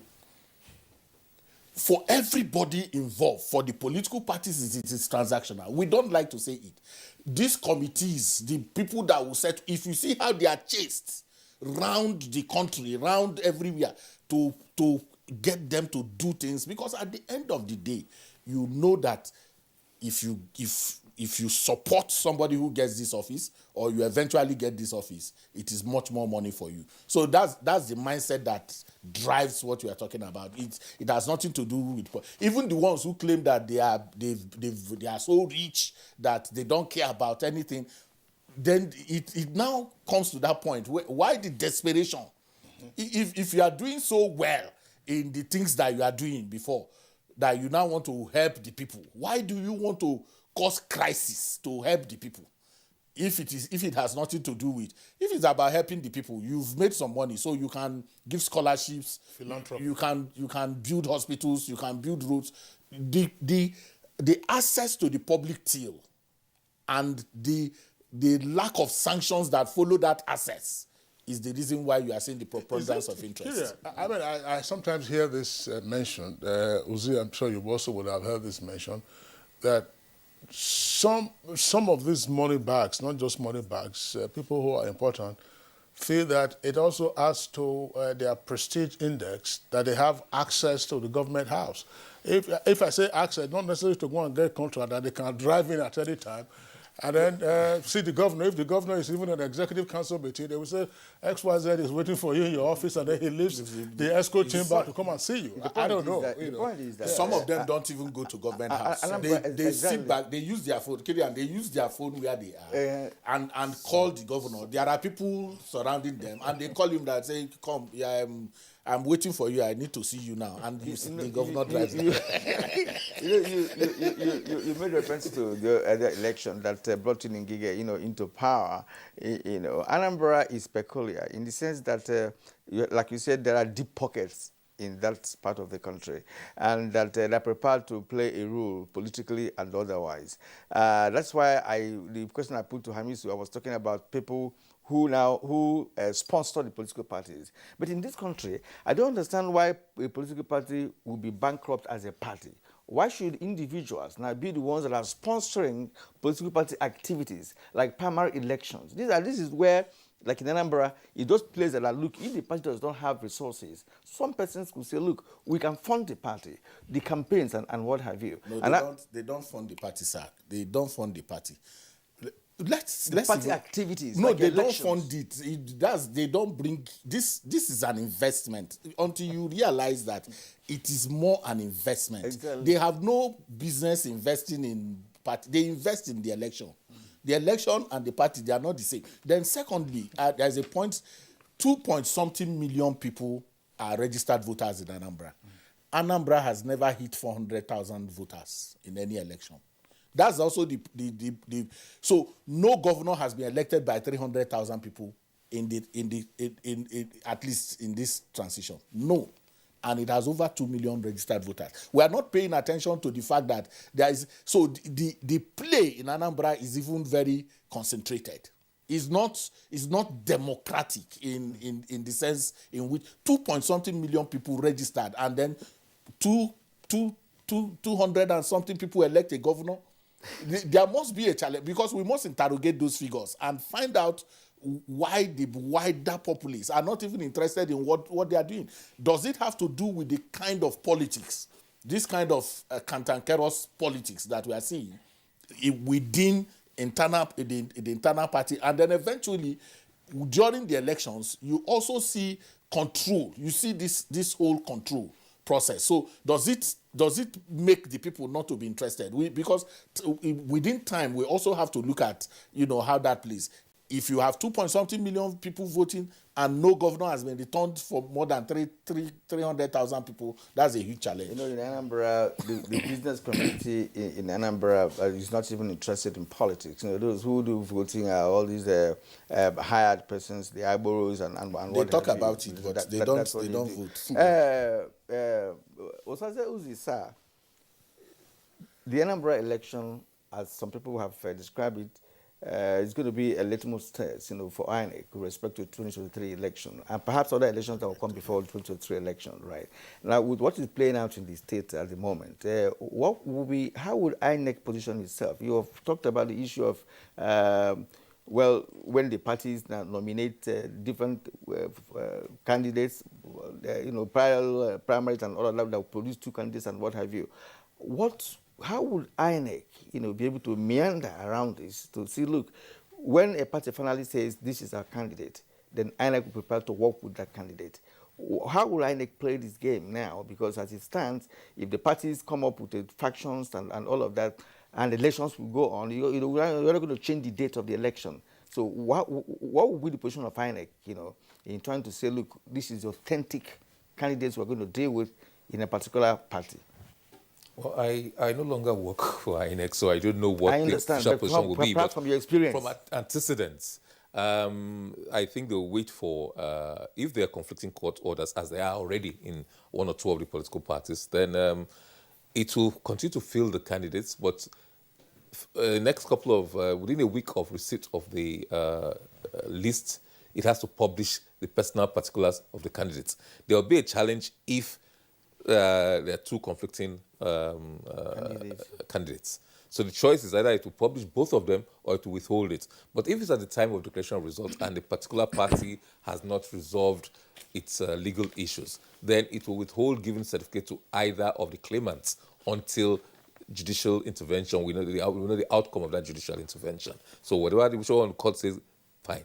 If at the end of the day, the recall the Zamfara that Dr. Amisu made reference to as a classic example, INEC recognized one because we thought we monitored that thing, although the monitoring itself does not validate that process. It does not in itself validate that process. That's also part of why I say it's a very weak regulatory body. It will keep dealing with that faction, but the High Court in Zamfara gave an order which contradicted the High Court of the FCT. So at a stage, INEC just hands over and said, let us await the judicial pronouncement. The Court of Appeal validated Zamfara judgment. So we said, okay, we gave them the list based on what that court said. But of course, the case went to the Supreme Court and said, no, you made a mistake. So INEC withdraw those certificates and give it to the party that came next. This one, it just disqualified both factions that were satisfied that no primaries were conducted. So say you have nobody. So it's the next party which scored very little compared to that other party that got. Then what is the relevance of monitoring of primaries by INEC? Good question. Very good question. You have to ask the lawmakers that, because it's statutory. It's law. The Electoral Act says you go and monitor. They should give you 21 days notice. If they don't give you 21 days notice, it doesn't say it invalidates the process. It says that you can still go. You don't now wait for notice. You should go and monitor. The effect is that INEC just goes there and writes a report. Where it does monitor, it writes its reports. Either party can, any person at all can ask for that report. Now, what the usefulness of that report comes in judicial proceedings. You now tender that report to see what happened, because INEC being an arbiter, being an observer, being a referee, as it were, you tend to believe in the idea is that it has no interest in the outcome. Its report will be a fair reflection of what transpired in the primaries. So you use that report as a factual basis for delivering the judgments of the court. In the 2004 electoral reform bill that went before the National Assembly, INEC proposed that the outcome of that primaries is monitored. That should determine who the rightful candidate is. But when it got to the National Assembly, that was watered down and changed. So the 2006 Electoral Act, which is still being maintained up till now, and that's regarding this provision, just says that you just go there and you just monitor. The use, in interpretation by the courts, the use of the utility of that report is that it helps the court to determine what transpired. That's all. It must be very expensive for INEC to be either a defendant or respondent in all of these cases? I mean, because they will drag you here, drag you there. Pre-election matters, so they can linger for 3 years, 6 months, or 3 years, 9 months, you know, even after the election, and so on and so forth. As I said, it must be very expensive for INEC to be responding to all of these issues. But Zamfara that you mentioned, and then we also had APC in Rivers in 2019. Yes. I mean, the presumption was that lessons would have been learned from what happened, but the way Anambra is unfolding, it appears that we're virtually back to square one. What do you think? Two things. First of all, let me start with that point. I think Kieran made a point earlier. Anambra is peculiar. I think every state thinks they are peculiar. So they don't learn lessons from and the antecedents that follow it. Oh, well, this is not, and you are from Edo, and you heard this phrase, Edo isn't Lagos, it did not be Lagos, it did not be Imo. So everybody thinks they are peculiar, their own is different, their own will be different. They don't seem to learn those lessons at all. And it doesn't help our process in one little bit, it doesn't. But by the way, pre-election matters there's constitutional limitations on hearing of all pre-election matters now due to one of the amendments to the Constitution. All right. You know, one would have thought really that, the monitoring of primaries by INEC would authenticate, whatever candidate that emerged from the party. But if it is not... to create a new power, there is also a challenge with that. Mm-hmm. I think... Barrister Uzi can attest to the fact that we transitioned from somewhere to get to the point, because power used to be in INEC at a point, if I remember vividly, where INEC could disqualify, could raise all of these. Well, so, but we created new powerhouse within INEC. So, in wanting to cure one malady, we run into another one. So it's for us to tinker through. Okay. During the military transition era, they used to announce the disqualification on air.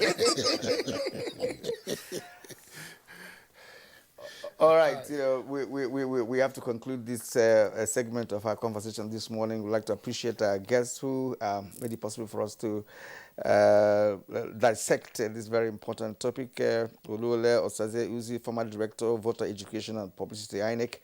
We thank you for coming this morning. Ezenwa Nwago, Chairman Partners for Electoral Reform and Convener, Say No Campaign, Nigeria. It's been a pleasure talking to you this morning. And Dr. Abdul Rahman Abu Hamisu, a public affairs analyst. It's been wonderful sharing your thoughts with us on Good Morning Nigeria for today. Thank you indeed. All right, the program is Good Morning Nigeria, reaching you live on the network service of the NTA from our Abuja studio. Well, we are going to take a short break now. When we come back, next topic for conversation is the rearrest of Nnamdi Kanu and matters arising. Stay with us. Are about the greatest assets the country has at the moment. It is therefore not surprising that the administration of President Muhammadu Buhari is strategically responding to the yearnings of the youth through multiple projects and programs. Youth entrepreneurship support, yes, by Bank of Industry, the Youth Investment Fund by the CBN, and several other conditional cash transfer programs. Recruitment of 774,000 social workers, majority of whom are youths, and so many other projects that are beneficial to youths directly or indirectly. If the administration can do all this, definitely with a degree of patience and time, it can achieve more. Nigerian youths must come together to say no to terrorism, no to vandalism, and no to all disruptive tendencies. Hashtag Youth for Greater Nigeria. Pacifying the youths, unifying the nation.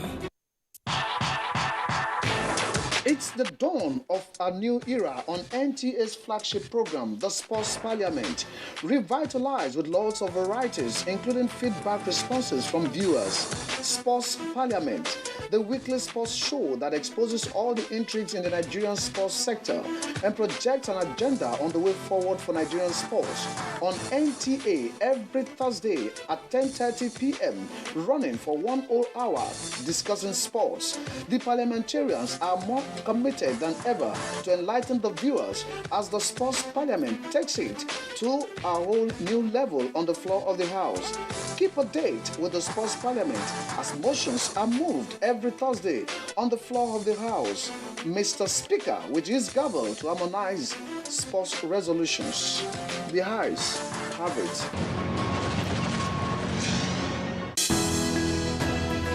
The Council of Our Fathers.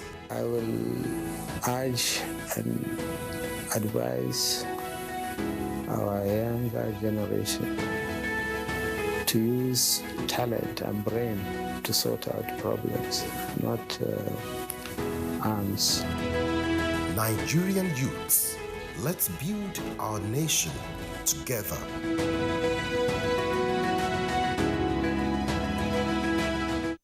Finally, Euro 2020 is here. Enjoy all the matches live on Star Times for only 1,700 naira monthly or 160 naira per day. Recharge now to enjoy all the matches. Watch Cristiano Ronaldo of Portugal, Mbappe of France, Lukaku of Belgium, and other top European football stars. No matter where you are, Star Times is here for you. You can enjoy all these matches on your mobile phone. Just download StarTimes On app on your phone to watch all the matches for 1,000 naira monthly or 400 naira weekly.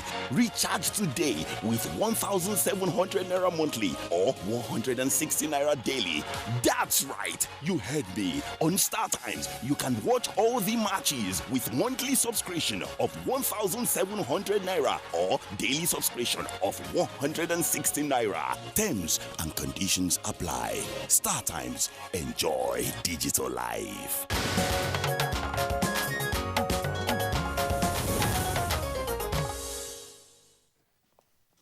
You're still watching Good Morning Nigeria, reaching you live on the network service of the Nigerian Television Authority.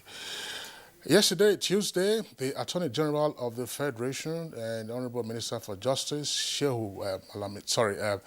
Abubakar Malami, learned senior advocate of Nigeria, addressed the press and disclosed that Nnamdi Kanu, leader of the proscribed IPOB, was arrested and extradited to Nigeria last Sunday. And at that same Tuesday, he was going to appear before a federal high court in the Federal Capital Territory on an 11-count charge to continue, of course, his trial on the various allegations. So that's the subject matter for our conversation this morning, as we have two guests with us to discuss this, one in the studio and then the other, of course, joining us via Zoom. Kirian? All right, now joining us here in Abuja to talk more on Nnamdi Kanu's rearrest is Johannes Toby Wojules. I hope I'm going to call it. Johannes Toby Wojuola. Wojuola, okay, that's okay. All right, Wojuola, curator, Abuja Shepherds Community. It's a pleasure to have you here this morning. It's my pleasure, thank you. All right, and joining us via Zoom is Major Gabriel Adiofiku, retired immediate past Secretary General, Army, Navy, and Air Force Officers Association. And of course, he's also Development Management and Security Consultant. Thank you, sir, for joining us. Thank you. Thank you for having me. Okay, so let's begin with Johannes Toby Wojuola. Well, what's your take on what has happened? We know that the matter is sub judice, so we're not getting to the substance of the charges that Nnamdi Kanu, of course, is now facing at the High Court. But the sheer fact of his having been a fugitive for nearly 4 years and his rearrest and extradition to the country all seem to have been done very quietly. Well, in the nature of this kind of events, we will not expect noise from the security agencies who will carry out the whole arrest and working with other security agencies across the world, tracking his movements, being able to, effect an arrest in another country. All of this is not going to be something that will be done, with knowledge on the media. In fact, it's even better that way that it is silent, because you're trying to track someone so that he doesn't even know that he's being tracked. Summarily, for me, what we have seen, the picture we have here is a situation where we're seeing that the arm of the law is long enough to catch anyone. And justice may grind slow, but it grinds surely. We we have a person who has evaded justice for, like you said, almost over 4 years. And at some point in time, it had become a conversation of, can't the government bring this man back? He's causing mayhem from wherever he is, releasing tapes, calling for violence, leading to a lot of chaos that was experienced in some parts of the country. And it was becoming a situation of, when would justice happen, or will justice even ever happen?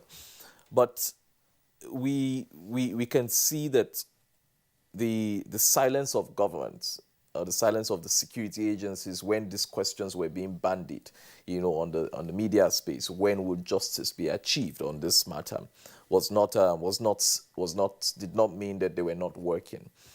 To be able to make this extradition work, I don't think it was a one-off process. It wasn't a one-day thing. It's something that must have been ongoing for a lot of time. There would have been a lot of engagements with foreign governments. The intelligence agencies would have worked with other colleagues in other countries, talked with other security agencies in other countries. It happens, but it's a very unique thing across the world. It's been the Attorney General had even mentioned, it wasn't just, it was a collaborative effort. And this is also something that we were impressed to see. For security to actually work, we need to see more collaborative efforts between not just local security agencies, but international security agencies, because crime today has left, is not within a single territory now. It's extraterritorial. One crime is being committed from, just like we have with the terrorist activities, happening in the Northeast. The terrorists would attack from a place in Chad, come into a border town in Nigeria and go back. So criminality is extraterritorial now. And if we must deal with criminality, we must have extraterritorial collaborations. And I'm sure that extraterritorial collaborations are what have brought the fruit that we are seeing here. Also important in this conversation is the fact that we are seeing that he was brought in on Sunday, was taken to court on Tuesday. That is processes. Let the courts decide. It's not a dictatorship. It's not an autocracy. We have systems. We have judicial systems. He has committed a crime according to the charges that have been brought before the courts. The courts should decide if those charges indeed are true, and let him defend himself. This is the rule of law, and it's a very, very commendable process we have seen so far. All right, let's go over to Major Gabriel Alufiku, who has joined us via Zoom. Sir, of course, you've already had this successful rearrest of Nnamdi Kanu. What is your take on the method, applied by the security agencies in Nigeria to be able to make that happen?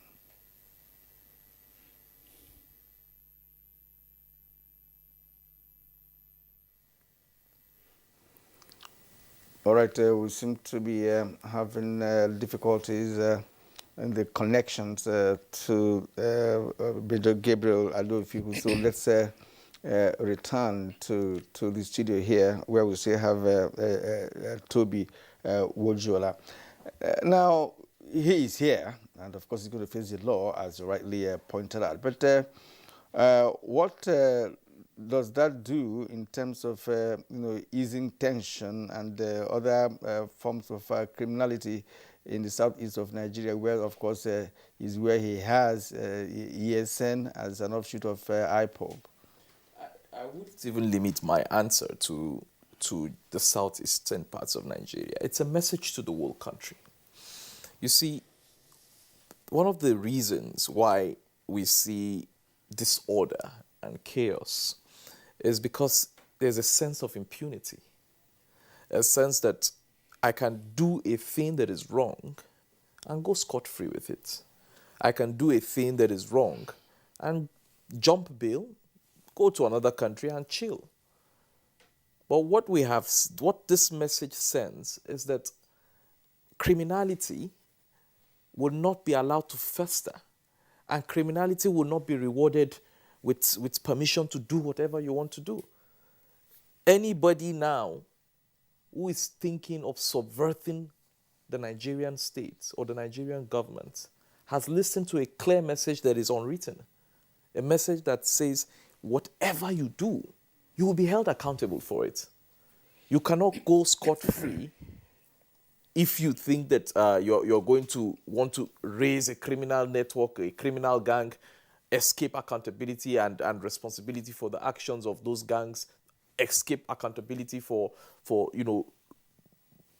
tensioning the environment. No, you will face the law, and whatever the outcome will be the consequences of your actions. That message alone is already being received across the country. It's not just even in the Southwest. Even in the Southwest, where we have a group coming out to say they are clamoring for some form of agitation and all of that, that's a message to them that if you adopt any means of violence against the Nigerian state, you will face justice. It may not happen immediately. It may not be as soon as it happens, but indeed the law will catch up with you.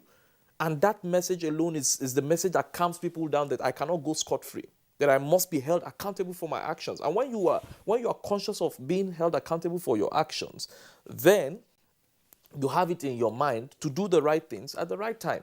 So I'm very sure that the groups or the people who were receiving his message would have a rethink, would also understand that illegality or wrongdoing has its consequences, and would come to terms with some of the messages that are being put out there by the leaders in the region, saying that this is not how to go about airing your grievances. There are many more respectable, more amiable ways by which any grievances can be sorted out.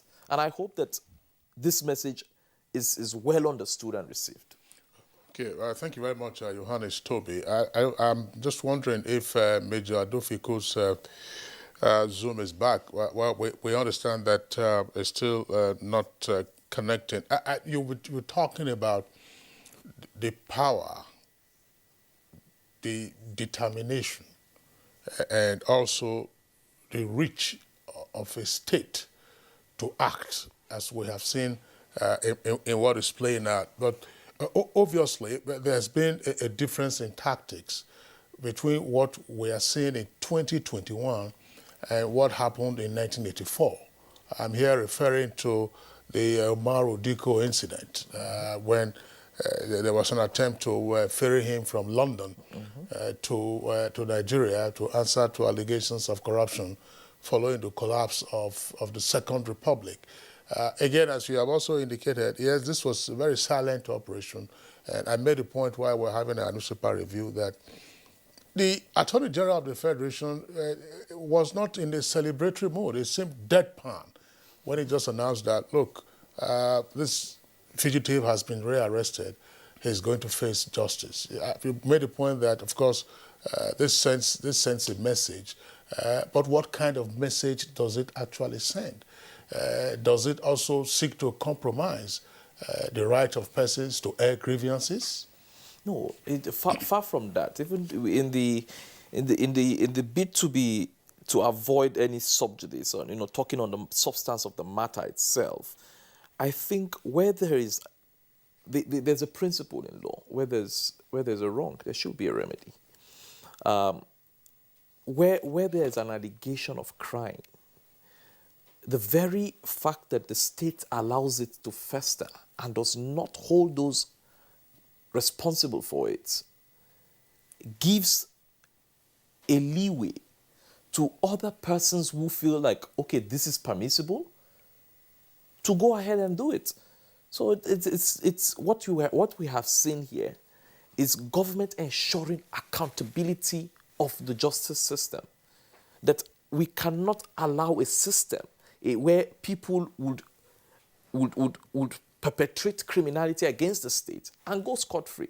Now, when we look at it more broadly and going beyond the borders of Nigeria, the reason we have the Interpol, and which was part of the collaborative efforts that we saw that brought about the arrest of Nnamdi Kanu, is because governments across the world understand that criminality, like I said, is not limited to your borders.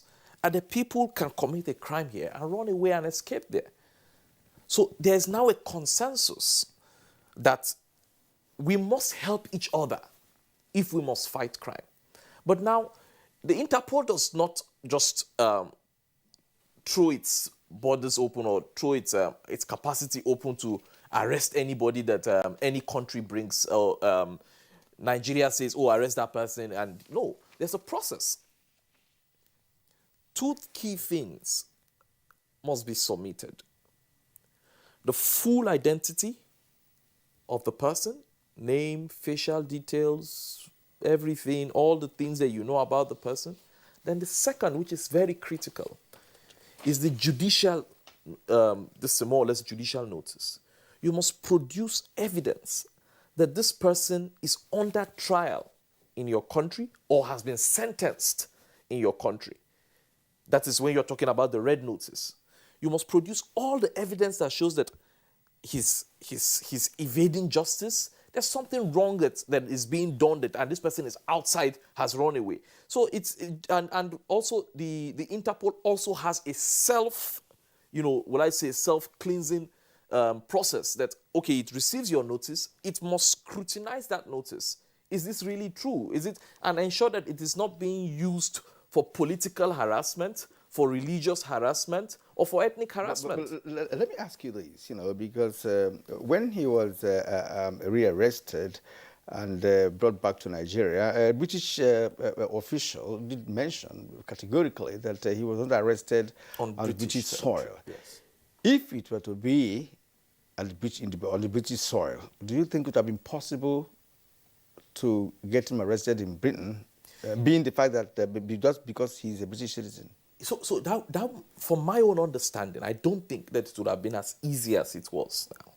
It may have brought up more legal processes, and I'm even very sure, I do not speak for any of them, but I'm very sure that the agencies of government have been engaging the British government, and the processes must have been tedious, because it's like saying the British government approaches the Nigerian government and says, you have a Nigerian citizen that we want to take to our country. But one failed, like what the case is just in 1984, one failed, So, no, that is even a Nigerian citizen. It was Umaru Duku.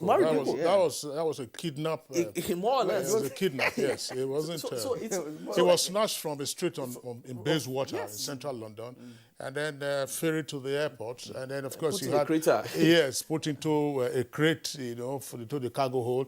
I think you had one Israeli or so, others were injecting him to keep him alive and all that. And then, of course, the intelligence, the British intelligence got information as to what was happening. And so that flight was discontinued. But there's another aspect. I mean, that's useful to clarify this for our viewers. The shorty for Nnamdi Kanu was Senator Ayinaya Abaribe.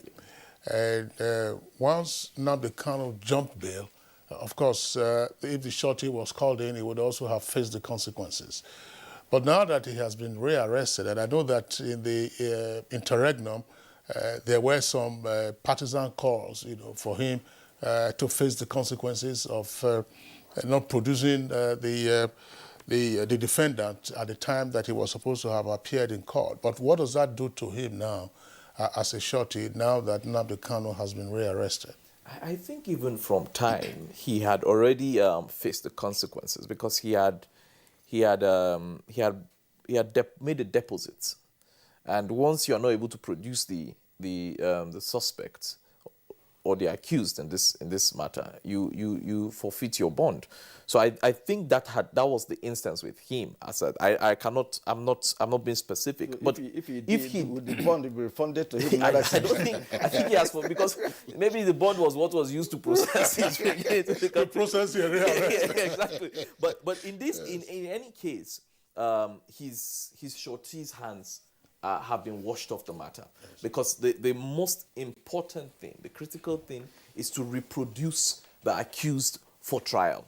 And the accused has been brought forward before the courts to face trial. And there's something you had mentioned, and that is the human rights angle of it. And when I was concluding on that part, on the Interpol have a duty to ensure that in the conduct of their activities, whether it's Interpol in Nigeria or Interpol in France or Interpol in Russia or where have you, in the conduct of their activities, there's respect for the Universal Declaration of Human Rights. They must make sure that all the rights of these persons, not one, must be, breached or infringed upon. Because the moment that abuse becomes, preponderant, we're going to now, Interpol loses its substance, and people will start. It becomes a thing that any country can use Interpol to achieve whatever grievance they have with any individual. So Interpol must also do its own due diligence on your application. Is this a random? Toby, yes, thanks. I mean, there's something because there was no advance notice of the information of the rearrest of Nnamdi Kanu. And watching the Attorney General of the Federation, it just seemed like one of those things, big story, but just one of those things. There was no parade of the rearrested suspect because he's already facing trial. The thing to do is going to reappear in court, and it was taken straight to court. There seemed to have been no drama. There were no optics around all of this. So make it, just say, look, you are facing due process of law. I think that's the message. It's the due process thing. We're not here to let me put it in two ways. To dramatize. We're not here to dramatize. That's the word. But let me put it in two ways. One, the first is the fact that this was a message. And I encourage the prosecuting agencies to understand and appreciate the role of the media in fighting crime. You see, if Nnamdi Kanu was prosecuted and nobody knew about it, it will not be a notice to other criminals that if in the event that they are in breach of anything, of the law, that they will face justice. Shortly before we go, just take this question.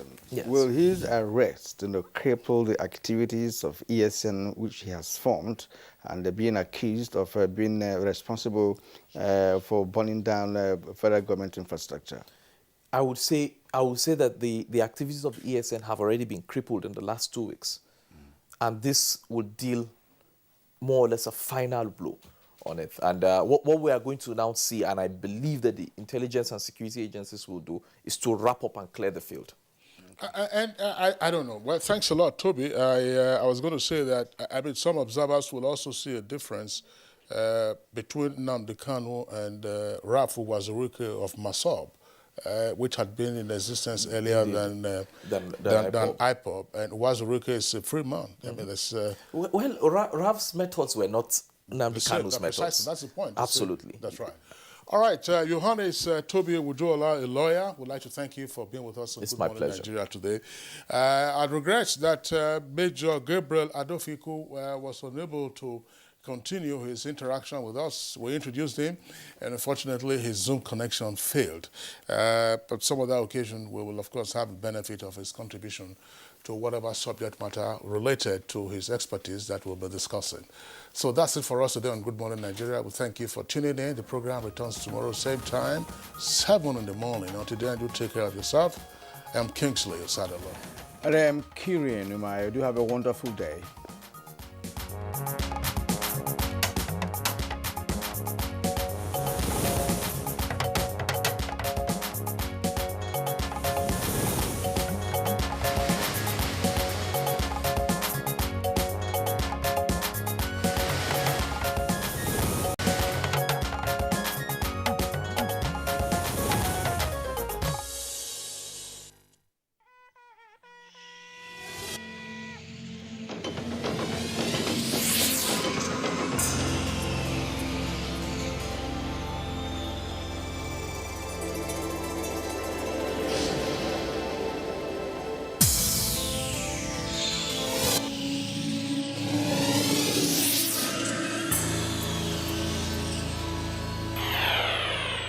NTA.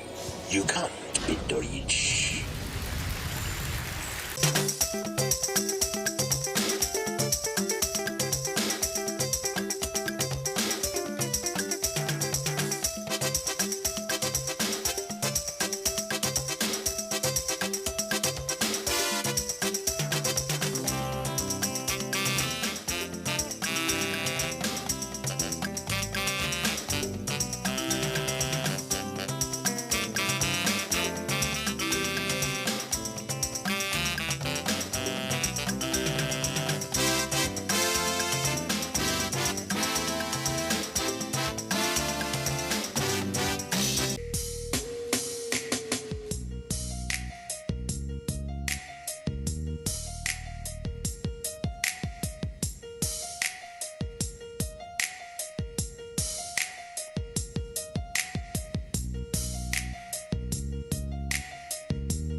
I never get this kind of thing, or I hear it.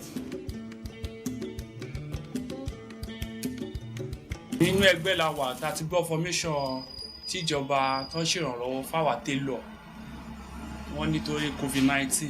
Wọ́n ní kí n korúkọ àtàkáǹtì tí mò ń lò so mo kọ sílẹ̀ mo mọ́kàn kúrò mo rò pé ó lè jẹ́rọ́ ni nǹkan tá a wá ṣe. Ju bí ọ̀sẹ̀ bíi mẹ́ta ẹ̀ lọ tí wọ́n gba àkáǹtì nọ́mbà wa tí wọ́n béèrè ọ̀rọ̀ lọ́wọ́ wa yẹn ni wọ́n sẹ́ndì owó sínú àkáǹtì mi. Ọjọ́ yẹn náà ni mo fi owó kún tí mo dẹ̀ lọ ra fóònù so láti ìgbà yẹn mi ò ní ìṣòro pẹ̀lú àwọn kọ́sítọ́mà mi mọ́. Òṣèré tó máa gba 30,000 ẹ̀ tí wọ́n fi ra materials pátápátá tó yẹn máa ṣiṣẹ́ family àjẹ ìyàwó àtọmọ máa jẹ wọ́n appreciate. Mo dúpẹ́ lọ́wọ́ federal government fún nǹkan tó ń ṣe.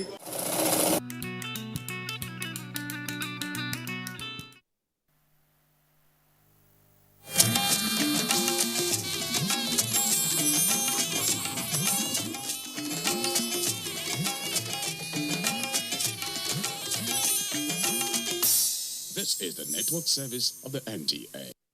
You've been kept by God's mercy. Join us in this transforming conversation of life, faith, family, service, and leadership with Professor Tom Adaba, a veteran broadcaster and pioneer Director General of the National Broadcasting Commission, as he celebrates 80 years of grace. The date is Wednesday, the 30th of June. The time is 2 p.m. to 4 p.m. You can register via Zoom with meeting ID 812-796-78470 and passcode 704694. You can email us at tomadabalegacy@gmail.com or call 080-399-19126. That's 080-399-19126. Supported by Tomadaba Legacy Project, AIM Group, NTA, AIT, Luxterra, Itai Our Cloth, NBC, the National Broadcasting Commission, and Trim Communications. Visit us at tomadabalegacyproject.com. See you there.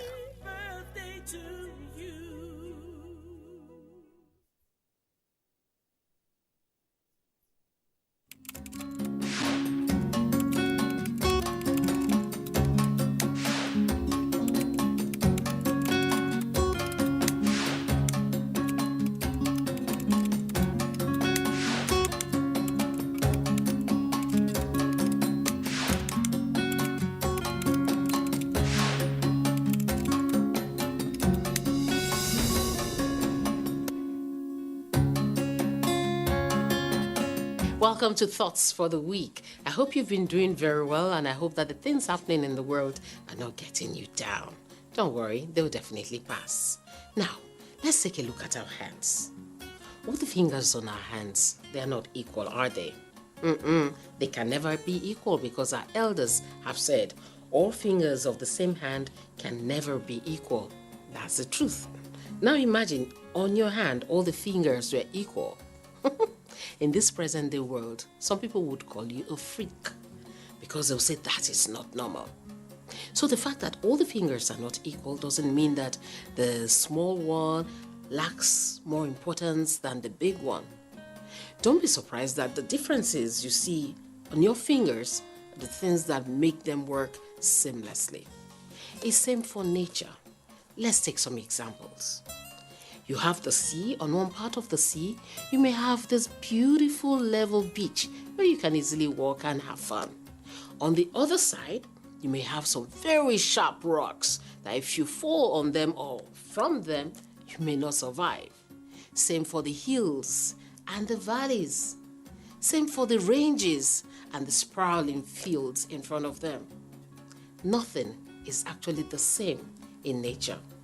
So, even human beings are not all the same. We are all different, just like my Joseph coat. It has many colors. That is how all human beings are. We are different people, different colors, but we come together to form one complete whole. There is an Irish proverb that says, "Strength is not possible without unity." That means if all these colors did not come together in one seamless pattern, this would not be what you are seeing. Same thing with human beings. The fact that you are one particular tribe, or you are one particular gender, or you have this money or that money and the other person is poor, doesn't mean that that person doesn't have a place in this world. Our elders have said, each man has his own job in the ship. Yes, if you go on a ship, for instance, you'll find that everybody there has a role they have to play. And if one person is missing, it becomes a problem. Now imagine a company where you have an engineer and he feels he's better than the man who greases the machines. What do you think would happen if the man doesn't grease the machines?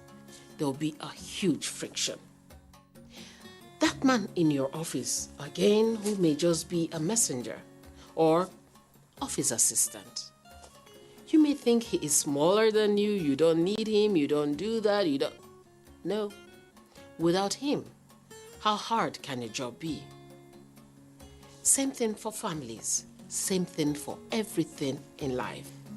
We all need each other, be you white, be you black, be you brown, no matter your color. Because, as it has been said, all lives matter. Our elders have said, if you want to go fast, go alone. If you want to go far, go together. This hand can do as much as it can do when they all cooperate. I'm talking about all the fingers.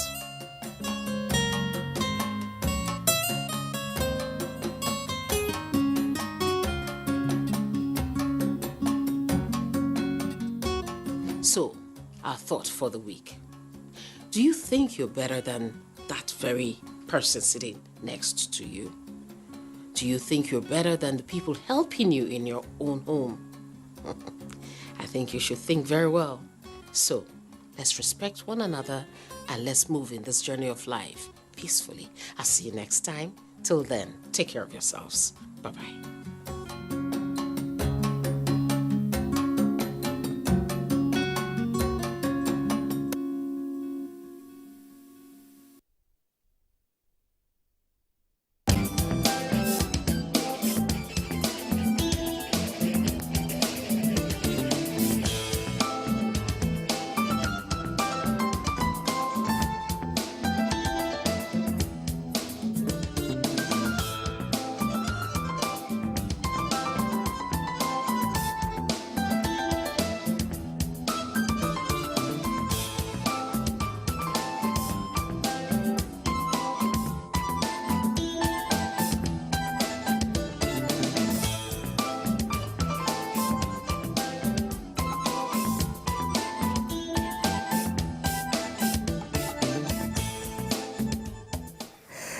It's a lovely day for me anytime sitting here and having conversations, and of course the program is Conversations on NTA. My name is Elizabeth, and I'm going to be enjoying my conversations today because it's something that affects every single one of us. Yes, a lot of people are complaining, this is going up, things are not available, food scarcity and all of that. But every day I try to take a tour of the market. I expect that I won't see a lot of people around the weave-on areas, around the cloth areas, around the shoe areas, and probably concentrate on the wet areas, that's the food markets. Incidentally, all of the sections of the market, including the gold, is still very much, busy with human beings. There's always buying and shopping. I try to even check online. There's always buying and shopping. Now, are all these things our needs or our wants? What do we do when there is scarcity to ensure that we get to plan well and get to save for the family? Like I said, my name is Elizabeth, and Conversations is not just for me. I have lovely ladies in the house, and I have my firebrand sister, yes, Joy. Good morning. It's good to be with you people today. So we're going to have fun. Yes, as usual. And I have a young lady, because somebody tells me that no matter what we do, the young people are always asking and asking and asking. You get to tell us if it's true or not, but let's get to know you first. Good morning. My name is Tracy Abu. I'm a student of University of Abuja. Okay. And our friend who is just joining us for the first time? Yeah, my name is Patience Key. I'm excited to be here today. Okay. Patience is joining us, today live. The other time you were with us on Zoom when you were in Maryland. So you're in Nigeria, your homeland. So welcome. Thank you so much. All right, so we'll quickly take a break and bring you an exciting package, courtesy of Funke and Onyechere Ada Onobu. That's it. Whenever we have the time, Nigerians love to party. We love to dance, we love to eat, and we especially love to dress up. If there's ever an excuse for it, we'll find the opportunity to wear Ashebi. However, the problem is that these clothes can be very expensive. Some people run around looking for money just to afford these clothes. But no matter, let's hit the streets and talk to the average Nigerian about the cost of Ashebi today. Well, I can spend from 2,000, it depends. I have spent 50,000 naira for an Ashebi before. Okay. Yeah, maybe from 2,000 to, it depends on my pocket. Yeah, if it was just, maybe an outsider or a friend. I didn't attend my brother's wedding the last time because I didn't have Ashebi and my friends had it. So I just choose to stay back. My wife is my pride, so automatically I can spend as much as she makes me happy. I can spend whatever thing I can spend to make her, give her the best of life. I can spend 1 million, I can spend 10 million now. It depends on who I'm spending the money for. Like, it depends on if the person is my close friend, I can spend to an extent for that person. But if the person is not my close friend, like, I don't think I can spend anything. I just pass. Like, if I don't have my money at that point, I'll slay on my own and come for the party. I think 200,000 will be enough to spend, and some other things that follows Ashebi. Oh, I'm not the Ashebi type, but I think 50,000 it's okay for Ashebi. I'll look for an option. I won't cancel the event. I can spend up to 50K if I have. I'll check my clothing. See if I don't have any clothes that is beautiful, that can compete with what they have. Yeah. And then I'll just leave it. I won't go for I'll call the bride and tell the bride that I can't make it. The highest amount, 10,000 naira. I look for something close to the Ashebi in color and wear. Okay. Well, we've heard from the average Nigerian on this matter. Let's go back to our studio audience and see what they have to say on this particular topic.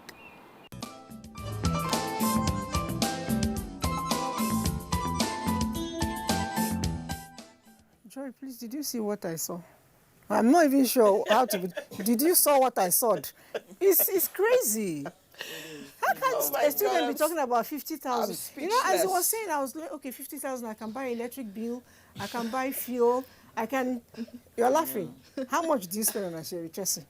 I don't spend money on Ashebi. That's a lot of money for an environment that we say, there's poverty, there's a lot of insecurity, there's a lot of, increase in unemployment, and the student wants to spend 50,000 naira, that's a lot of, It's a lot of money. It's a lot of money. I am speechless after watching what I saw. I'm a party freak, and we support. If you're a Yoruba person, you understand what it means. Ashebi, tiwa tiwa. You want to support your friends, you want to support family, but right now things are changing. Normally, those days they used to use laces to do Ashebi, but now people have switched to Ankara because situation in the country is kind of tight, and there's no money, so you just have to find a way around it to try to adapt to the situations in the country. So for me to say that you have to spend that much for Ashebi, and after spending that much, you now find out you don't have money to pay your bills, you don't have money to eat, you don't have, look, for me, there are certain things when you say they're your needs, you have to differentiate from your needs and your wants.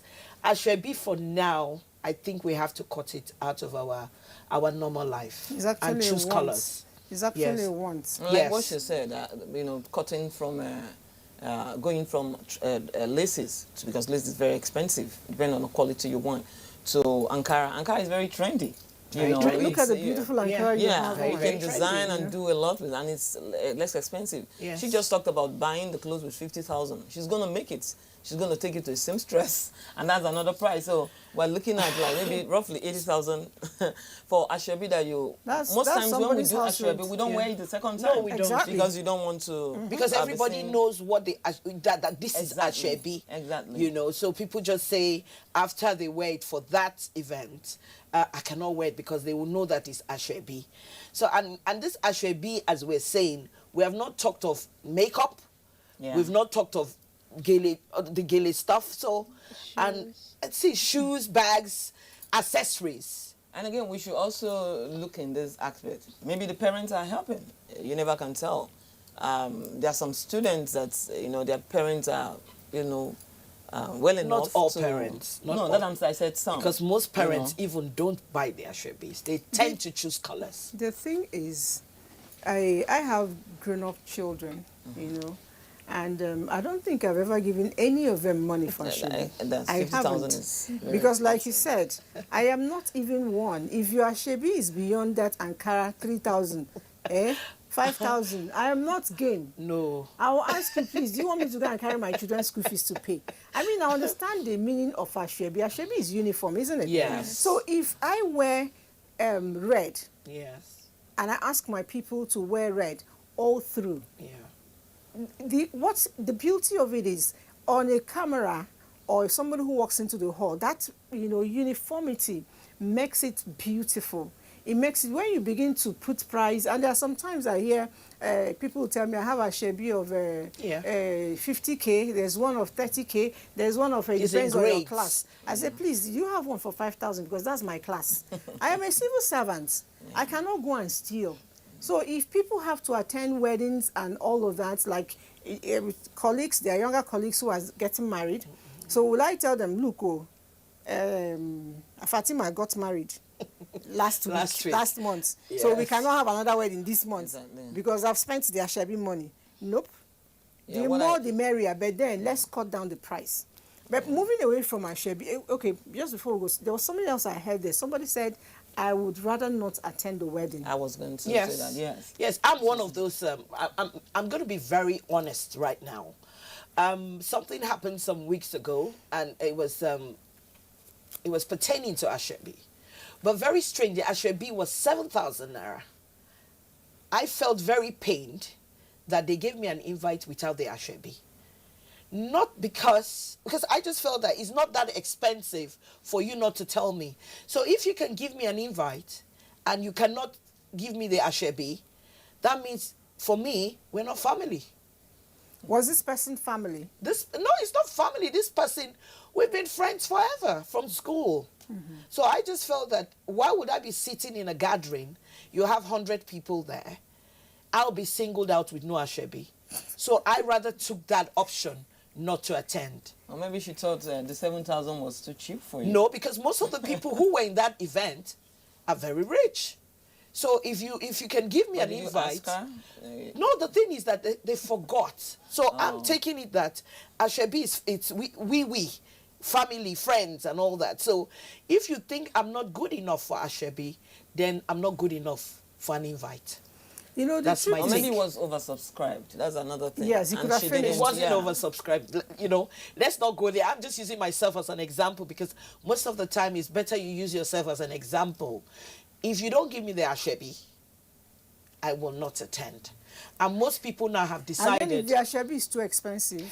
No, you see, most of the time, if we're friends, we tend to talk and say, look, this is the advice. So if you do this Ashebi, this amount. So guess what the friends do? They tend to take gele. They tend to take gele and then choose a color. So, and I think it's better because I will not stretch myself buying an Ashebi. Then when I get home, I'm in pains and I'm in tears. How do I foot my next bill? How do I eat my next meal? So I think we just have to be real and get serious with real life. Well, I practically decided not to do Ashebi any longer. It was getting too much and, you know, a lot of expenses. And apart from doing Ashebi, you have to make the clothes. In the United States, we don't have much good tailors. Most of my tailors, if not all of them, are in Nigeria. Okay. You know, having to send the clothes back, you know, or you have no choice but make it in the United States. Exchange rate. You don't get, you don't get what you want in whatever is made. And even the tailor want to fight you, as in you're complaining and all that. And the expenses and all that. I just decided, you know, there was no need to do Ashebi anymore. So what I do is, you want me to support you, I could use the money to support you. Definitely. You know, because I'm going to wear that Ashebi just once. You won't see it on me anymore. No, but if you have the gele, you know, and I have to attend that party, I can get the gele and support you with as much as I can for your party. But to have going through the trouble of looking for a tailor, making clothes, doing all that, it's too much, apart from even the price. Very importantly so. But for me, you know, I kind of differ from you. I don't like to, blend in the crowd. I like to stand out. So if you don't give me the Ashebi, all the more reason why I will attend, so I can get to wear what I have. Different strokes. Yes. Yeah, so, different strokes. And a lot of time you give me your Ashebi, I buy it, I forget to sew it. So that day I turn up with whatever I have and put your Ashebi on my shoulder. Now, we're different. Okay, so but we have a very young person here. Let's see her view. But I've noticed nowadays that most weddings are not really doing the Ashebi thing. Okay, there's the Ashebi, but then there's also colors.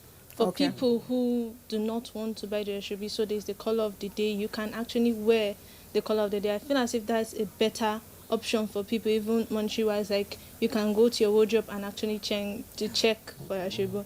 The student saying 50,000 for Ashebi is actually, I know what 50,000 can do in my life. I like that. Yeah, it's good to be real. I know what 50,000 can do in my life. Carrying 50,000 to go and buy Ashebi for a wedding is not realistic to me. Even for a working class. Even for unless you're anyway. Working class. And again, it depends on the relationship you have with whoever is wedding. It depends on the relationship you have. I didn't for families and all that. No, yeah, I didn't go for a very good. Because I have a very close friend. I have a very sorry for butting in. I have a very close friend who had a wedding recently, I think 2 weeks. I think she's not talking to me right now, and I'm sure she's watching. She said 40,000 naira, and I said, if I buy Ashebi 40,000 naira. What even annoyed me is that I didn't think the Ashebi was worth that price. One, I think people tend to make too much money from Ashebi, telling you they're going to give you gifts after. And when you see the gift, they're just like rubber plastic plates and all that. So for me, I just felt that, one, it wasn't worth the price. And I wasn't going to spend that kind of money now because I have other expenses. I will not do that. I cannot make somebody else rich and make myself cry afterwards just to please somebody else. So I opted out. For, maybe last bit on the Ashebi issue, I remember when I got married, I had Ashebi, I had bridesmaids. But incidentally, all of them, I made the clothes for them free of charge.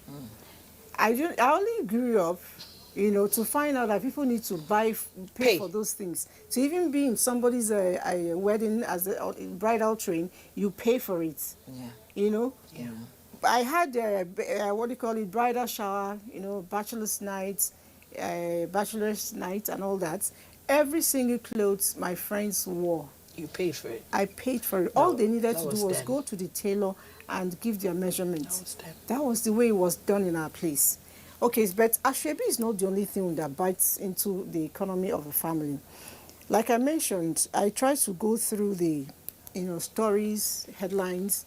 There's a whole lot going on about scarcity of food, hunger, which is, like you mentioned, leading to a lot of people doing funny things on the road, stealing and all that. How do we begin, to cut down in the family? How do we begin to cut down our expenditure to be able to cope with, things for now? It's all about choice. It's all about choice and also knowing what you feel. And again, how much you have. You have to weigh your pocket and all that. With the situation in the country, I believe a lot of people are already cutting down because being in the system, this moment that I'm here, I see a lot of things going on. The environment is hostile, and people are actually trying to look at what they have to be able to make ends meet. So people are not exorbitant anymore. People are not, except for the families that know how they get their money somehow and all that. But the average Nigerian, people are, people, that's what I see coming in the system. I see that things are changing, except for families that they are well-to-do, business is really thriving for them.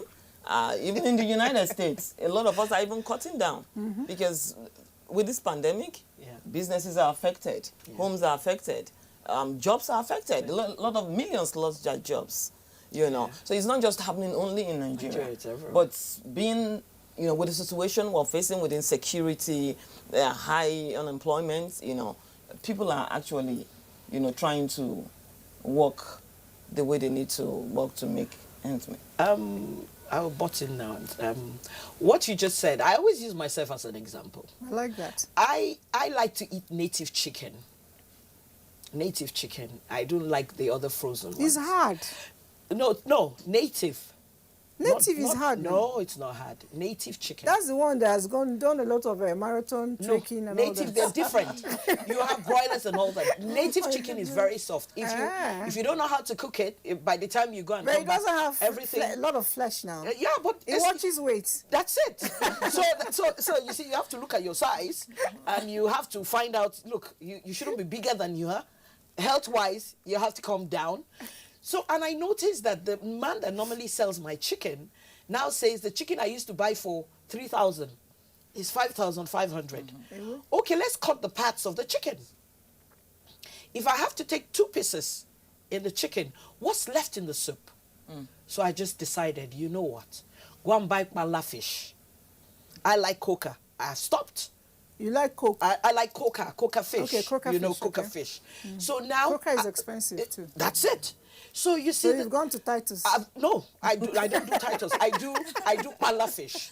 So you see, the thing here is that you have to make a choice. Definitely. The thing here is that you have to eat. Some people eat 3 times a day. I have reduced the visitors who visit me now because they don't know. You see, if you give them 1 piece of meat, they're asking for 2 pieces and all that. And it's, look, I'm not going to pretend. Things are difficult. Electricity is high. Definitely. We've stopped using AC. We just pick times. The weather is actually cold. We just, whether it's cold or it's not cold, you just have, because some people would rather stick in there. For us, we're having hot flushes now, so we need the AC. But you know what? I buy the fan and I put the fan there. It's not going to kill me. Because the thing here is that things are difficult. Definitely. All aspects of normal life is difficult. So you have to make a choice how to survive. And that's what we're doing right now. You know, another thing that bothers me is waste. Like you mentioned, I try to do a bit of a indoor gardening myself. You know, I like to eat fresh. Yeah. You know, fresh vegetables, fresh fruits. So the much I can do within the balcony, I had to cut a drum into 2. You know, put sand. Most of those ugu, you know, spinach. you know, tomatoes, the cucumber. Grow them yourself. Yes, wow, right there. Most homes in Nigeria do yes, that you get to pluck them, and it's easier. Yes, stuff like okra and spinach combined together, it fills you up.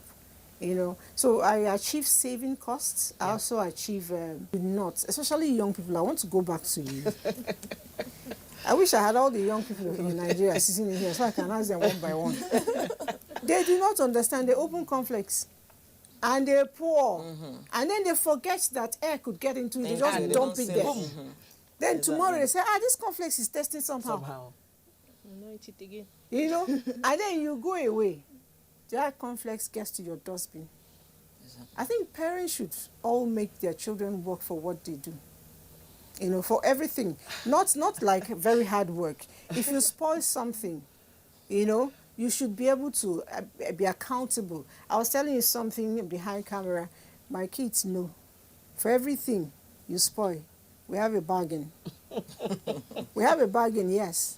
So if your weekly allowance is 1 naira, I'm going to cut into it for 3 times, 4 times to repair the thing you spoiled. Beautiful. So apart from the fact that you're learning not to spoil things, you're also learning to be responsible.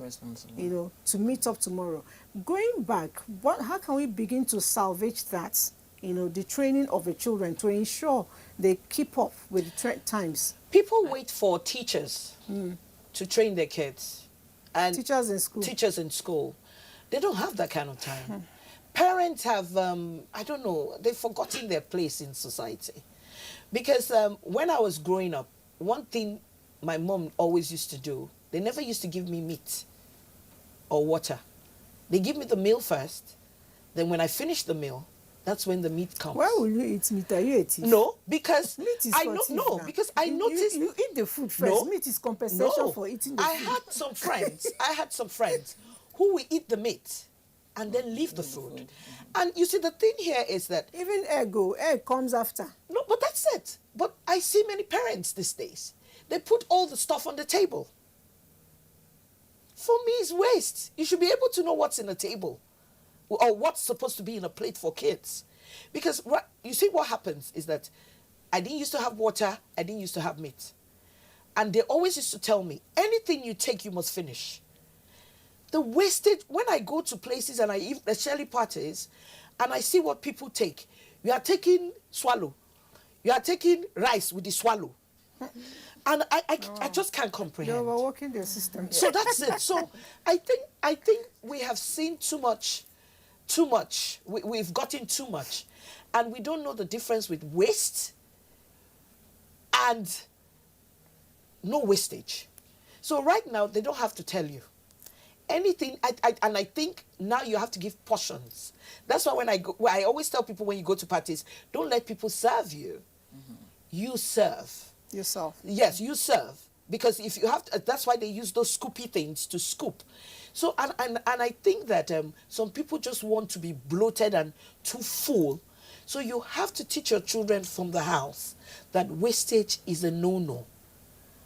Okay. So in regards to wastage, yeah, children, they are used to it, and I agree that we as parents, we need to, you know, buckle them up and, you know. But in regards to, you know, having to put the protein or the meat back before our generation, that's our generation. You know, that's all. It doesn't even happen in my own, maybe our great-grandparents' generation.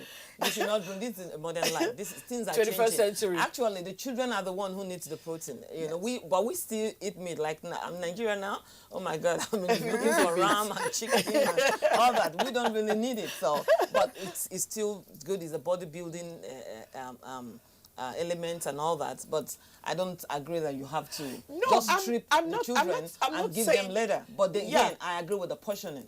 Okay. You know, and I agree that you have to teach them not to waste food. And if they do, you have to caution them and all that. But I don't think those things are being taught in school because it's academics that we teach in school. But any parents who are waiting for their children to be taught on how to behave at home in school, there's going to be something coming.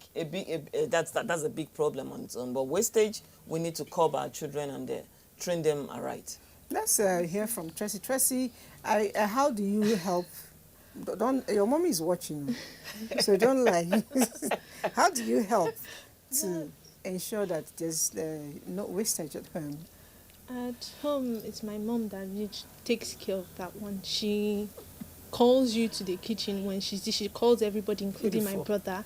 She'll dish the food and ask you if it's okay for you. If it's okay, no problem, take your food. If you can't finish it, you're in trouble.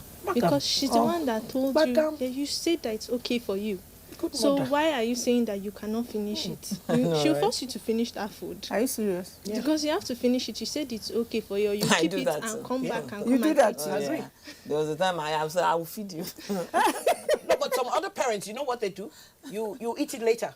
Yeah, that's another one. You eat it later. You cover it up. You cover it up if my and kids eat it later. covered the food up, forget that food. Wow, You know. it's crazy because for me, I still think children overfeeding them is not good. Eh? So maybe we'll find a way of ensuring that they take a little at a time, like she said.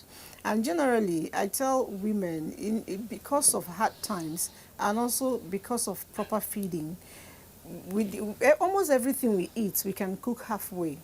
You know, instead of making that jollof rice all through, I prefer to make my rice white, then get a little and make jollof out of it. Yeah. Then when it's finished, it's easier for me to still take more and make a little bit out of it again as jollof. When it comes to soup, I make the stock, like over the weekend, I make all the stock for goat meat, for okra, for whatever, but I don't add anything fresh. So that way, I bring out, one, I have eaten something fresh, I just give it to the children, and myself we eat. Then, if it's not, if I didn't put everything, it's easier for me to preserve as well, because if you put all the vegetables, the okra, the ugu, and all that, somebody like me, if you cook it today, if I try and eat tomorrow, I will not eat it the third day, if I try.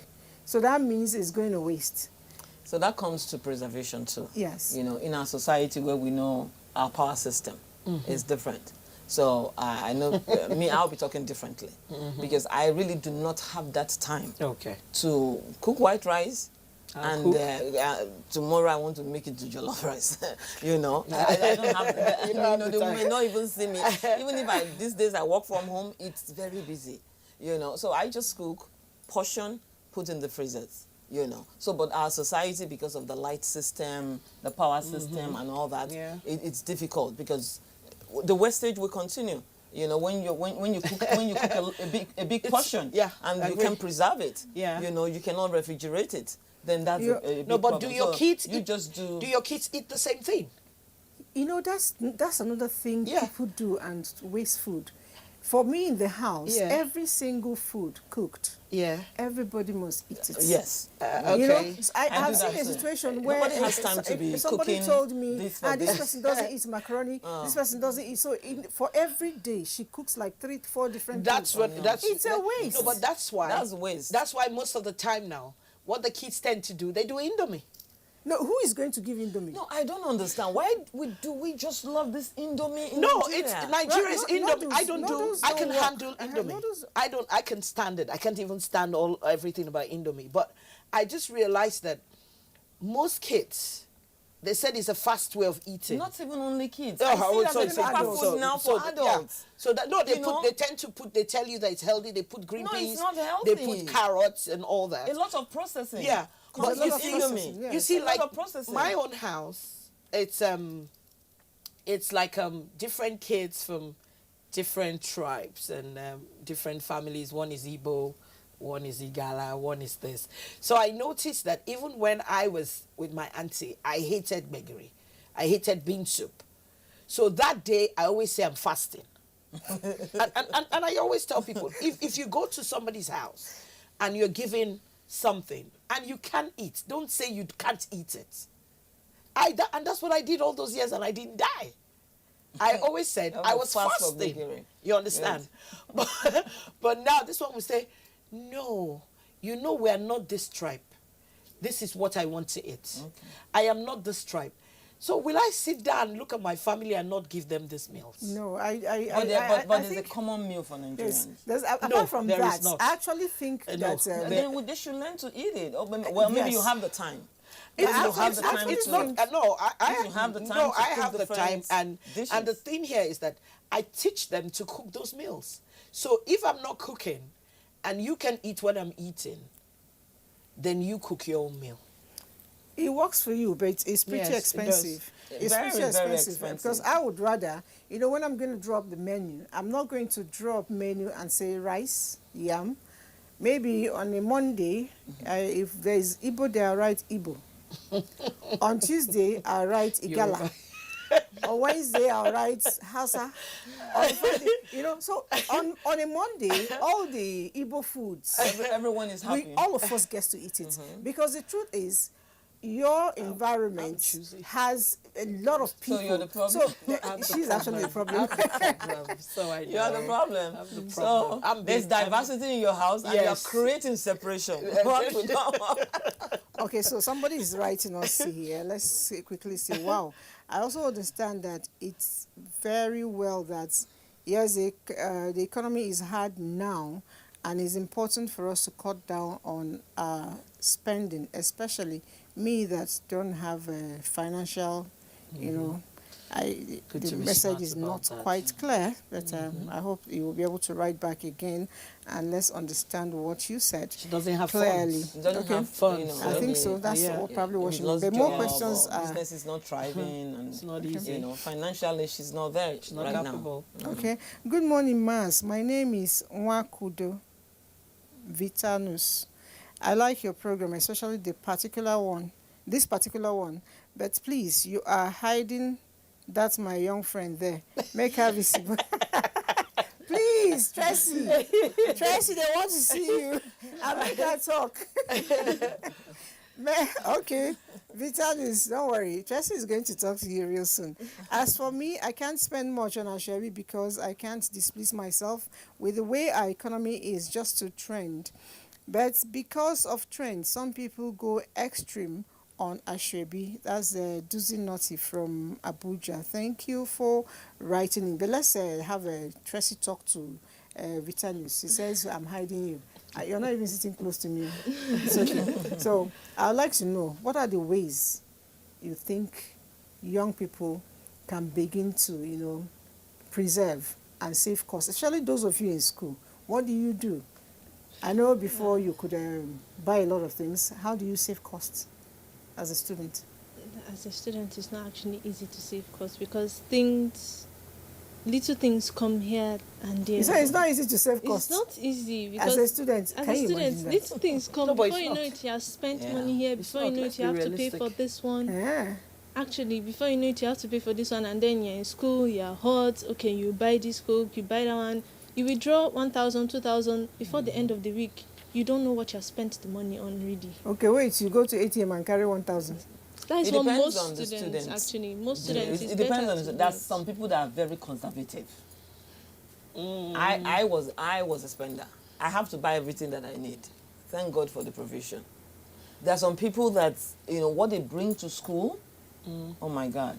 You have no choice but to keep sharing.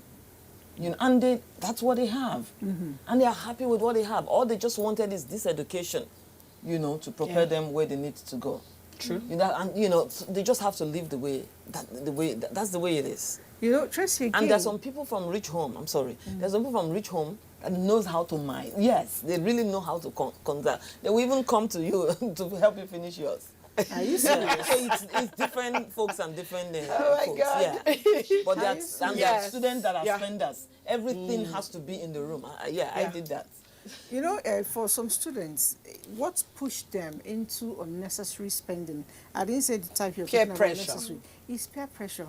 Peer pressure. Do you experience that in school? I mean, they'll tell somebody, I was minding my business. Somebody actually called me on the phone, you know, to say, I was in ABCD place and I saw this jewelry and this jewelry reminded me of you and I bought it. I said, really? You're giving me gifts? It's not my birthday, but anyway, I'm always a day older. I can take it. He said, no, it's not a gift too. I bought it so you can buy. I said, wait, you're buying gift from me, a gift. You're buying me something that I need to pay for. Are you crazy? Yes. I didn't put it in budget, so I'm not going to take it. So it happens. It's peer pressure. Maybe because I've grown past peer. I don't know. Does it happen to you? It actually happens because sometimes, like, I stay off campus and I stay in a compound, and then somebody can come sometimes. I'm like, okay, my friend brought this, my friend brought that. I saw this thing, this might fit you. Then you go and check the things out. Before you know, it's money that you didn't plan to spend. You have spent it on buying that thing because, okay, you have to support your friend or something like that. Yeah. So that actually happens, and it happens quite a lot to a lot of people.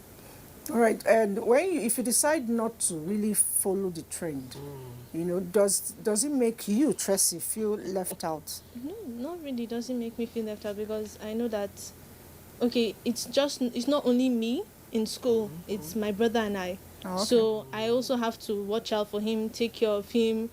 I have to think that I have to Is he younger say, than you? Yes, he's younger than me. So I have to think that I have to buy this and this so that I can cook so that he can eat.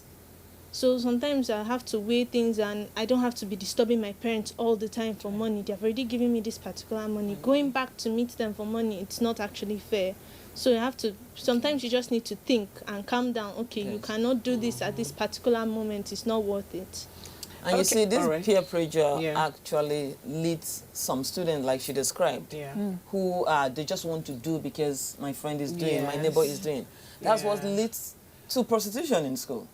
That, let's just say the way it is. That's what leads to prostitution. That those days are in school, they will say they are going for runs. Because students, they must runs. You're supposed to be jogging now. Because, that's a slang. When we went to school, they call it runs. They must wear a certain gold. They must wear, and this happened in all classes. Both rich children. I've seen rich children. It's mostly rich children. Do some nasty crazy things. But thank God for her. She's able to think and like, okay, I don't care what you do. I don't care what you say. This but is most of the time, you see, the funny thing about peer pressure, it's not even only about students anymore. It happens. It happens in all spheres of life. I don't know your parents, but it's obvious that they did a lot of work. They did a good job. When I was in school, I couldn't take something my parents didn't give me. Yes. You see, they check what you bring when you come back from school. It beats me now that you go back home and you're giving your parents gifts as a student. And they're not asking you what did you do, how did you afford to get this. My father had a milestone age after I was working. I gave my father a gift and he told me to sit down. How much do you earn that you bought me this gift? I was shocked. I was working. And these days I see people who don't have money. The parents expect them to come pay rent. The parents expect them to buy, to feed them, to train other kids in school, and they don't ask questions. So the problem now is that 80% of the problem we're having is parents are the ones pushing their kids most of them in this situation, which is very, very, very, very sad. The influence situation, when I was in the university, there's a girl in my hostel. She was actually disowned by both parents because she refused to go to Italy. Okay. She was disowned by... They got her tickets?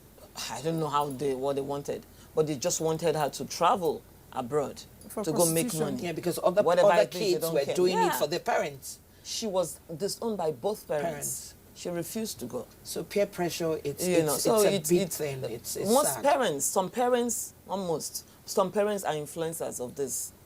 Pushing the children and that's where out the there, problem is.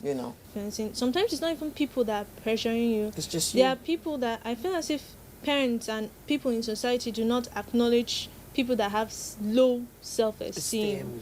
They can just see that this person has something and they don't have it, and it will actually really bring them down to the point that they'll go and do something that on a normal day or because of their home training they won't usually do. They don't, parents, I feel as if sometimes parents and other people in society do not see or help people with low self-esteem. Beautiful. Yeah, that's a great addition. That's a very good addition. That's a good one. Let's interact with the audience a little bit more. Good morning, ladies in the house. The present hard economic realities in the country today demand that we adjust our consumption patterns in order to cope and survive. Hence, one is not supposed to be pretentious. To this end, Ashebi should not be seen as a must, since there are other better options available. Thank you all for the wonderful program. Samuel from Benue State, thank you very much. Let's quickly see. Good morning, Mars. My name is Ehin Modu Favor. You all look gorgeous. As for me, I can't spend more than 2K for Ashebi. Thumbs up. That's my colleague. Even when the economic crisis was not like this. I beg you. Very correct. So how much do you sew it then? Okay. Honestly. I know. That's and if you pay 2,000, then you... Because there's no tailor sewing for less than 10,000 or so. Okay, so... Except you go to some village to go and make the clothes. You look funny. Good morning, Ma. I'm Chidera. I love this show. My question is, how do we young children abscond from the following trending things? Okay. Let me let Tracy talk to her colleague. So she's just asking, when things are happening around, how do we say no to it? Let's see. Your advice to her before the elders come in. Saying no, actually, I believe is your personal choice. You have to put what is important to you. Like, that is the whole thing. The whole thing about trending things and all these things that are flashing now is that they come and they go. So you have to think about what is really important at this. Okay, your education, making sure that, okay, would this actually benefit you in like 5 years, 7 years, like in the future? It's just for you to think. Stage, you already know this. And I agree 100% with that. It's about choice. It's about the person. You know, you can decide to blend, you can decide not to. And nobody's going to fight you. Nobody's going to, you know, it gets to an extent, people will be like, okay, I think I should even be thinking like, you know, my friend, she's not even killing herself, trying, wasting her time, wasting energy, trying to be like other people. She's comfortable in her own space. Yeah, but I always tell people, you can droop with all the diamonds you want to droop with. But the bottom line here is that I'm going to wear my costume. The problem is, beautiful. And you look beautiful. You see, the thing here is that you have to look at yourself and say, you can't be the other person. No.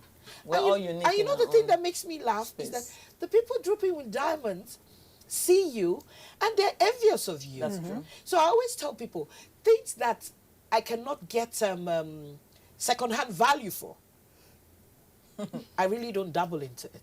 So if I have if I have money, sometimes I'd rather do jewelry, so that when I get broke, you can sell it. I can sell.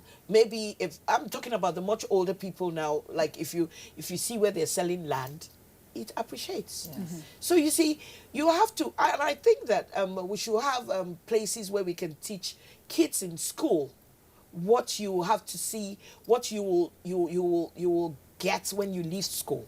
You know, this going to school and everything is book. We have to do real life and teach them. You see, because knowledge is key. Knowledge is key. What you don't know, you can't even give. You can't even advise, because most parents don't even know these things. Definitely. So if they don't know them, how do they teach their children? Yeah, talking about teaching children, I think from what Tracy said, it's important for us to build self-esteem in our children. And it starts from the day one that person was born. You don't wait until the person is in the university. You don't wait until the person is big. Start from small to make your child understand that he or she is unique. He or she is the best thing that happened to Mother Earth. You know, he or she has something to offer to the world. Beautiful. You know, if you make someone feels that way, the day the person goes out there, buys a weave on for, 2,000 naira, she will wear it with her shoulders high. And, you know, be in line with people who are wearing bone straight and bone crooked. You know, so at the end of the day, is anyone crooked? No, but So, but the truth is, whatever you are, you can wear all manner of things. and you still don't feel good enough, that's when you begin to aspire for more. No, those people never get satisfied. You know, they never get satisfied. No, but you know what she said? No you know what she said about growing up for me was very difficult because I was a plus size and I was top heavy. And you know what they tell you when we were growing up, oh, you're a naughty child, you'll never amount to anything. And it got to me. So they had to work on my self-esteem. It was very important. I noticed that I never used to go out. I was feeling timid. But here was a mother who noticed I had a problem. And you know what she always used to say? You are wonderfully made. You're beautiful the way you are. So, you know, so growing up, I am so super confident right now that I tell people that a plus size is beautiful. Just knows what fits you. And it works for you. Even God himself, who created us, he likes balanced diets. That's why he didn't make everybody the same size. Some are pala, some are but some horrible, people, you know? it gets to so many people. You know, you don't we should be able to make our children feel confident at any point in time. That's when they'll be able to say no. Parents have a lot of work. Parents have a lot of work to do. If at the end of the day your child does something good, you come in where you tried, that's not good enough. If a child used to come first and the day she comes second and you notice she's sad, tell the child, you did well, but I know it could have been better. Something could have happened. Don't worry, there is always another day. Don't beat the child. You know, and don't go screaming. But there are some people, I actually got caned for coming third in class. That was a drop. They caned me. You know, and I tell my children there's no B is not good enough. B is not good. So it's not good enough. But did you have an A? All parents had A. Well, no, I don't have to have an A for them to have an A. Okay, I don't have, because I want them to be better than I am. Yes, I know. But you put the good thing is that you put all the measures that can help them to succeed. Parents put too much pressure on kids. No, it's not. No, I don't see it as pressure. They do. It's because someone in class is having A and A+. Yes. And thank God they are good. They are good kids. They are good. They are every kid has to be. Every kid has to be a doctor. Fine.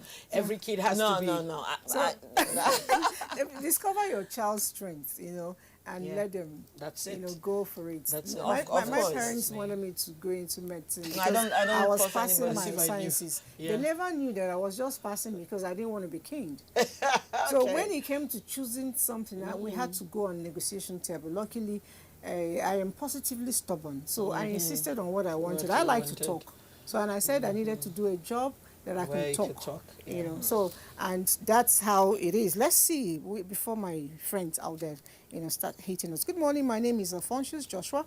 The issue is that things are really hard, and lack of proper management is another problem that is affecting our economics. People should know how to manage what they have wisely in order to survive for tomorrow. Thank you. That's good advice.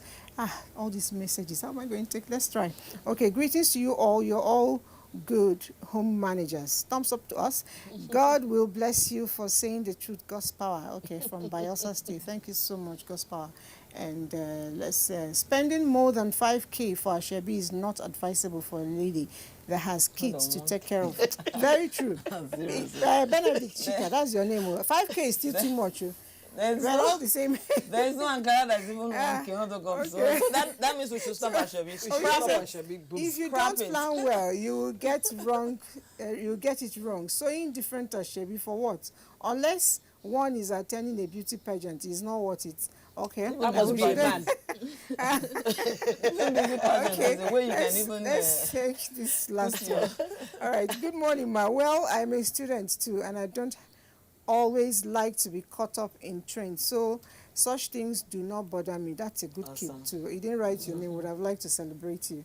Let's quickly take one more before my director cuts my neck. Good morning.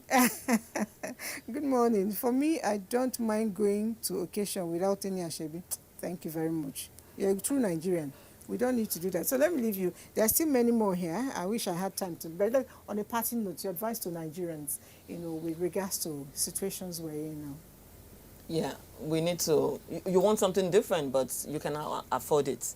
And we have to train our children, in regards to what has been discussed here today. We have to train our children. We're talking about starting from, day one. you know, girl child or boy child education, very important from day one too. Because whatever you tell a child or train a child, that they grow with it. Okay. And so we have to cut our, you know, be good managers. Okay. You know, All make right, a good one choice. word for your friends.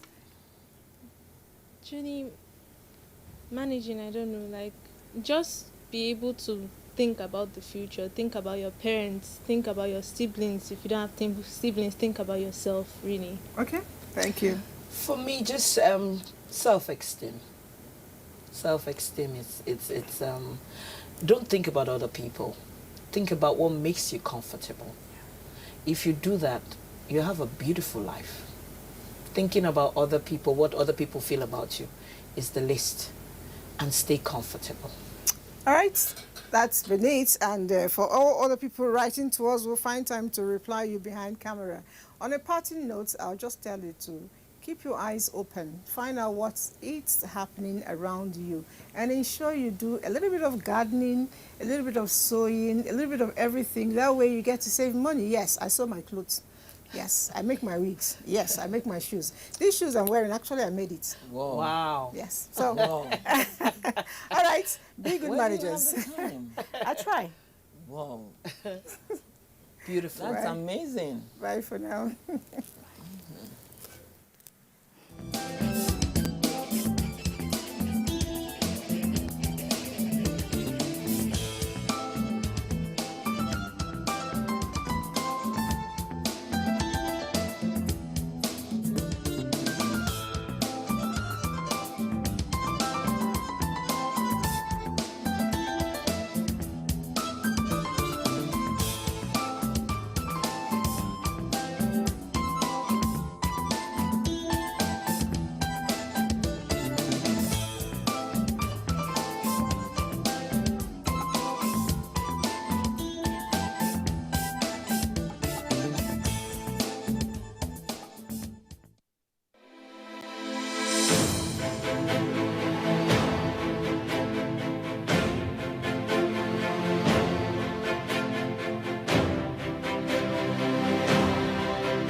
This is the network service of the NTA. Hello there and welcome to the News at 10 on NTA News 24. We're broadcasting live from Abuja and I'm Musbad and Wahab with the news.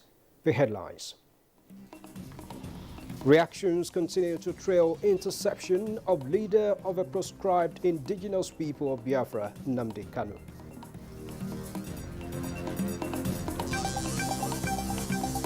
Vice President Osinbajo makes case for sustainable food system as critical to the nation's human capital development.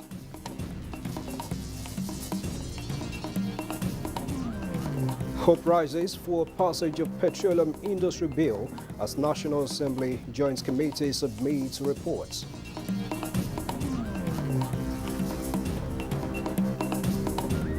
And governing APC gets more membership as Zamfara State Governor and others join Central Party.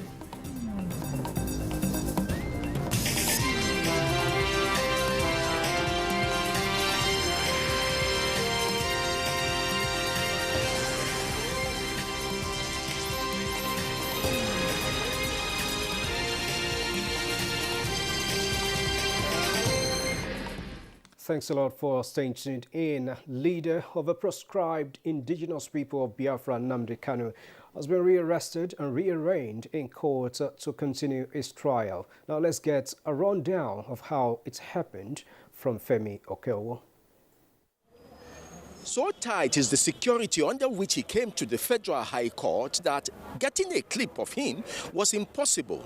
Of course, the explanation of the security agencies that brought him back to the court after 3 years of his absconding is that they would do nothing to endanger his health and well-being so that he can come and continue the trial for which he jumped bail in 2019. At the court, presided over by Justice Binta Inyako, the prosecution made an application for him to be remanded. Their argument is that based on his antecedent, he should be remanded before the trial commences. And Justice Binta Inyako granted that application and gave 26th of July for the commencement of the trial. He is going to, at least for now, continue on the 11th count charge for which he was initially arraigned in 2015 up till 2019. The other security agencies explained circumstances under which Nnamdi Kanu was rearrested. Arrested on the same date over his failure to appear in court for hearing. He has, often jumping bail, been accused of engaging in subversive activities that include inciting violence through television, radio, and online broadcast against the Nigerian state and institutions. Kanu was also accused of instigating violence, especially in southeastern Nigeria, that resulted in the loss of lives and property of civilians, military, paramilitary, police force, and destruction of civil institutions and symbols of civil authorities. Self-acclaimed leader of the proscribed secessionist indigenous people of Biafra, Nnamdi Kanu, has, for your information, been intercepted through the collaborative efforts of the Nigerian intelligence and security services. He has been brought back to Nigeria in order to continue facing trial after disappearing while on bail regarding 11-count charge against him. Recent steps taken by the federal government saw to the interception of the fugitive Kanu on Sunday, the 27th day of June 2021. Inane Kanyi Nnamdi Ngozi Chukwu Oku Kanu was born on the 25th September 1967 at Afrauku, Abia State, Nigeria, and indeed a holder of Nigerian passport number AO A051368827, first issued on the 17th October 2013 at Festac, Lagos.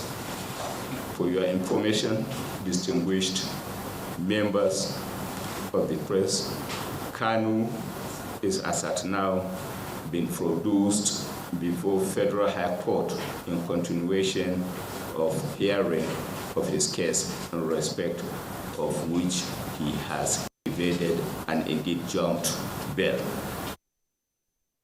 Attorney General of the Federation and Minister of Justice Abubakar Malami speaking on the rearrest of Nnamdi Kanu, and now the acclaimed leader of the proscribed indigenous people of Biafra, IPOB, Nnamdi Kanu, has constantly been in the news since 2015 for his alleged involvement in criminal activities.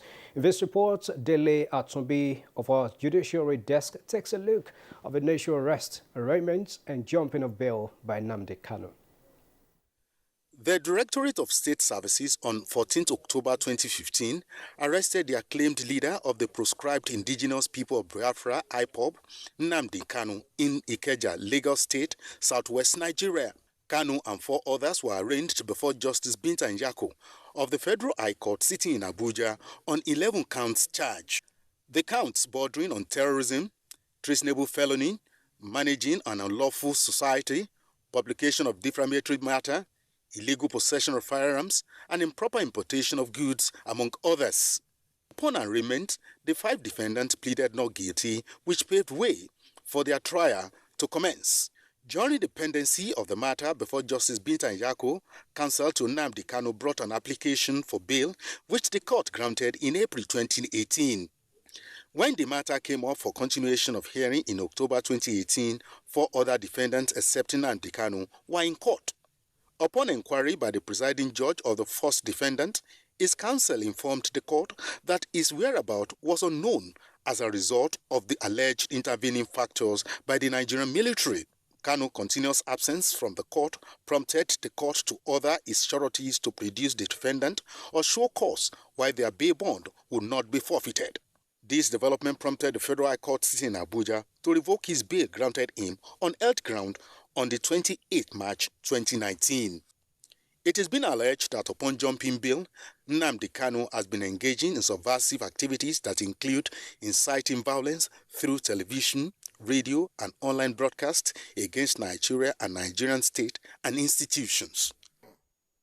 I went to America and I told World Igbo Congress that this war you are avoiding is going to come to your villages. Any revolution that is coming now, you must stand very firm. With his rearrest, Nnamdi Kanu will be made to face the 11 counts charge preferred against him since 2015. In Abuja, Dele Atumbi, NTA News. Right, we're going to get some sides to that subsequently in the news. But for now, let's move on. As a prolific and sustainable food system is critical to the nation's human capital development.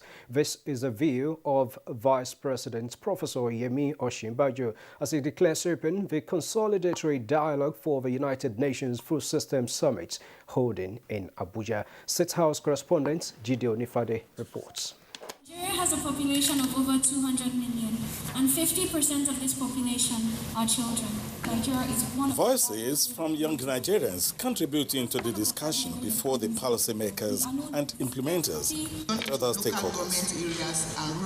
The consolidatory dialogue is to examine all the critical issues identified at the various dialogues on food system in the country and make inputs and suggestions to improve on the report of the various dialogues that has been synthesized into 3 and 10 years implementation plans, as well as agree on a roadmap for the revolutionary food system needed for the nation. Declaring open the dialogue, Vice President Yemi Osinbajo expresses concern over the increase in malnutrition cases in children, leading to diseases and, in most cases, death. So it's now up to us from here on to own the process and be ready to translate the recommendations of these dialogues to prompt action. This would mean embracing the challenges required in modernization of farming practices, and we also heard even from the children that mechanization is absolutely important. The reduction of post-harvest losses is another critical issue. And we must ensure that we practice environmentally sustainable production. We must empower our communities by creating jobs and livelihoods to sustain the food systems that we desire. Collective efforts to transform the challenge to better and quality living must increase, the Vice President says. For the government of Nigeria, our commitment to sustainable food systems is one of the key strategies for eliminating poverty across Nigeria. We know that our target of lifting 100 million Nigerians out of poverty within a decade is achievable only if we focus on substantially improving agriculture and food systems, which assures us not just of good food, but also decent jobs.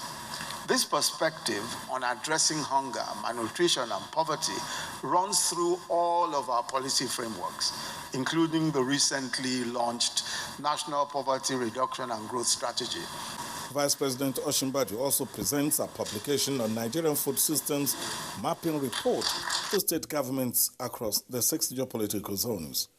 The report presents findings on the obstacles to making food available and accessible to people in an efficient and sustainable manner. Security constraints to agriculture, especially in the northeast and other vulnerable areas. The findings also include food safety issues and prevalence of malnutrition, as well as state of food production in each region. In Abuja, Jide Onifade, NTA News. And a smart partnership, right policies and strong political will are some of the pathways required for significant transformation of a food system in Nigeria. These were part of the recommendations presented of a national dialogue on the United Nations Food System Summit in Abuja. Adebola Brooklyn Sunday reports. Food is one of the 3 fundamental needs for man's survival. It was observed after a series of exploratory dialogues that food systems in Nigeria are fragile and inequitable as a result of security threats. This consolidatory dialogue is leveraging on findings from the national dialogues across the 6 geopolitical zones of the country. Deputy Secretary General of the United Nations, Amina Mohammed, said infrastructure will be essential to achieving the set goals for both short and long-term plans. Rural communities have identified the importance of market access, enhanced extension services, and better financing arrangements. I call upon all stakeholders to join the efforts and to support the government and the people of Nigeria. The dialogue also got the buy-in of the Nigeria Governors Forum. There is need indeed also for us to have sustainable partnerships if we want to be able to achieve success when it comes to food system transformation. Government is working to create a secure environment for farmers and the entire population so that we can work in peace and keep country on the right track towards achieving of food sustainability. For the convener of the summit, Olushola Idowu, there are job opportunities along the food value chain. The food system is an art and a business that will turn the fortune of a nation around and increase foreign exchange earnings through exportation of agricultural products. Micronutrient deficiency, overnutrition, as well as other nutritional issues were considered for validation. Efforts to make foods that are rich in the basic classes of food nutrients available and accessible to citizens will prevent malnutrition in all forms and reduce diet-related diseases. The forum agreed that knowledge and increased awareness are keys in ensuring food security in Nigeria. Adebola, Brooklyn Sunday, NTA News. This is the news at 10 on NTA News 24. Up ahead. Nigeria Immigration Service keys into federal government's national social housing. Details when we return.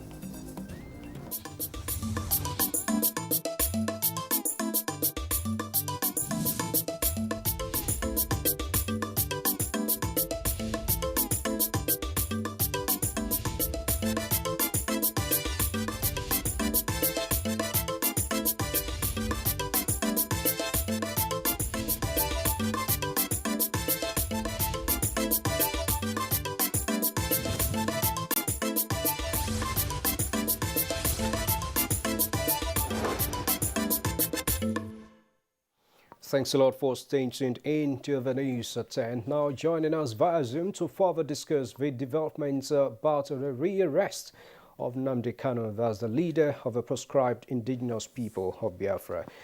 He's a Major General Adofiko, retired. Major Gabriel Adofiko is the immediate past Secretary General, Retired Army, Navy and Air Force Officers Association. Thanks a lot for joining us, Major Adofiko. Thank you very much. Thank you for having me. Very well. Now, what do you make of the collaborative effort that led to this rearrest of Nnamdi Kanu by the security agencies? Well, first of all, permit me to congratulate Nigeria, particularly the government, And permit me also to appreciate the security agencies for staging this particular aspect of our security operations. I think this again is bringing to the forefront the merits of the changes we've been experiencing. This is again a demonstration of the synergy, the kind of synergy we desire from the security agencies, not just among themselves, but even with the other arms of governance, like the judiciary, you know, and all that. Why am I appreciating all the government and all that? There was a comment I passed a couple of months ago on your Tuesday live program, where I drew the attention of Nigerians to us talking less of the symptomic experiences in our daily national life and more on the causative, so that we can search for solutions to the causes.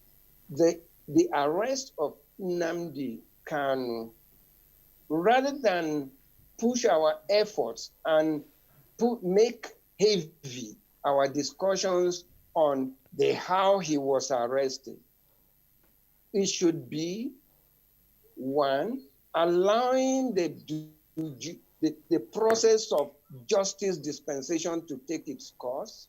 Two, putting away our attention from the process of his arrest that, as at this point in time, is not material. And I say not material for the following reason.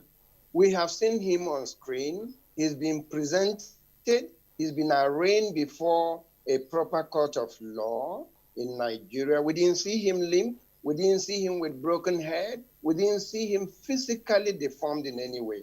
That is an indication that it was a successful operation, recovering a fugitive back for justice's sake. So I think all we should do today as Nigerians is let us remain focused and see the process of the judicial execution of justice carried out. Secondly, I want to also use this opportunity to appeal to Nigerians that this is not the time for emotions. This is not the time for sentiments. There has been too much cloud of ethnic and religious sentimentalism in Nigeria. What we need now is approaching issues as they are and deal with them by the day, the way they come, to attain the kind of national result that is our various aspirations. Now, the question is going to be, what should be the reaction? Because I read in a couple of social media publications some few minutes back, I saw all kinds of reactions. Some people say, we are watching to see what will happen to him. What is going to happen to his followership? There might be demonstrations here and there. Please and please, let us knock off sentimentalism from our situation. Where he had followers because there was a break, a lacuna in our socio-governmental management, and they took advantage of that to manifest themselves. That in totality is not an offense, but what is an offense is probably the impact of these manifestations on the rest of society in terms of loss of lives, and loss of properties here and there in the southeast and wherever in Nigeria. So my Major appeal Gabriel is that, yes, sir. All right, if you can hear me now, you've talked about the sympathy and all of that might be following this rearrest. Now, as an expert in when it has to do with security, what would be your advice as regards managing this situation so that we don't have spillovers around the country, particularly in the southeastern parts? Now, first of all, I want the rest of us who have the capacity of commenting or who have the opportunity of commenting, I think that's what I should say, the opportunity of commenting should comment positively on the circumstance in our hands. The illegal element in Kanu situation is that he was on bail and he jumped bail. That is being judiciously corrected. He was returned at the weekend and by Tuesday arraigned before a proper court of law. Let's keep that. Then the other bit is the followership. Whatever their intents, they should all understand that this nation as at now, all hands are on deck. Their political leaders are talking. Their non-political leaders are talking. The followership are also reacting. So everybody, my advice at this point is shoot your arms. Put away whatever aggression you have in mind. Let the due process follow. I can assure you that at the end of the day, we will not need violence. Rather, we will need negotiation. And the process can only be done when, as we are experiencing now, the judicial or justice administration process is being carefully and steadily administered. So if you ask me by summary, I would say, please, wherever we are, be it in the southeast, be it in the northwest, any part of this country, at this point in time, let us put down our comments and allow the process to take its place. Let us put down our reactions, because sometimes you can be reacting out of a non-existing issue, more out of perception than the reality. So as of today, the truth is, we commend the government for bringing him back for justice. We also commend the government for putting him up for justice. Let this judicial process be executed, and then we can listen to other comments. All right, thank you very much. Involved, particularly in the southeast. Yes. All right, thank you very much. Please and please, particularly in the southeast, please bear with us at this point. Major Gabriel Adofiko, we really appreciate your time for giving us these perspectives to this rearrest of Nnamdi Kanu. Thanks a lot. Thank you very much for having me. Thank you. Right, let's move away from that. Nigeria Immigration Service has keyed into the federal government's national social housing scheme with a groundbreaking for its staff housing scheme in Kiami off Airport Road, Abuja. Victor Azu reports. A key component of the federal government's economic sustainability plan is the National Social Housing Program. It is aimed at delivering affordable housing and millions of jobs for Nigerians. Agencies of government have keyed in. And propelled by the Minister of Interior, the Nigerian Immigration Service has now followed suit with its first ever housing scheme in the Kiami district of Abuja off the Airport Road.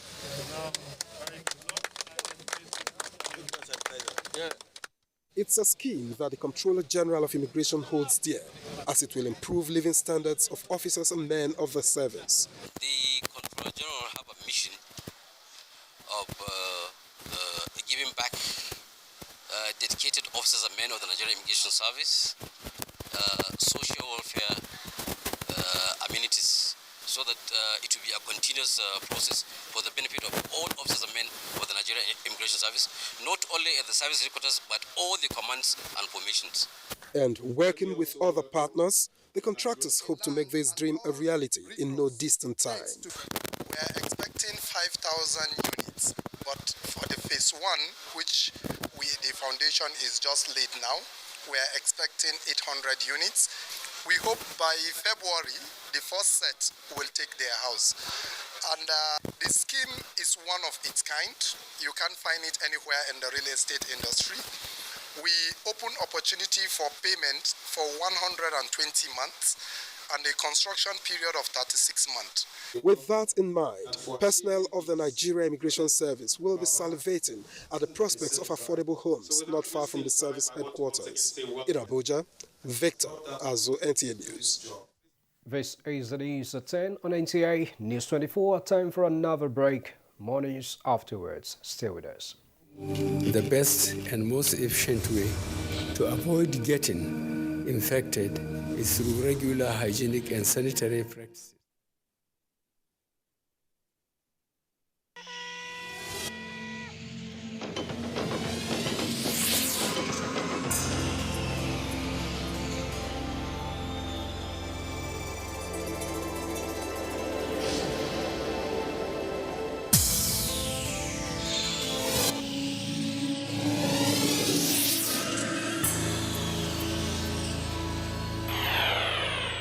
NTA.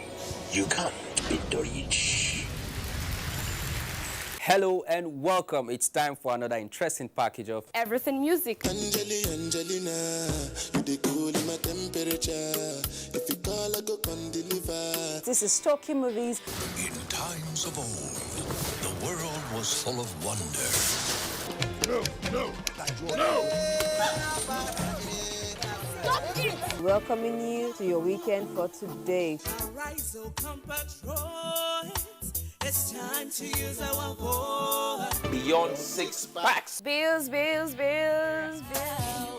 bills. Keep paying telephone bills. Pay my bills. Welcome to Gallery.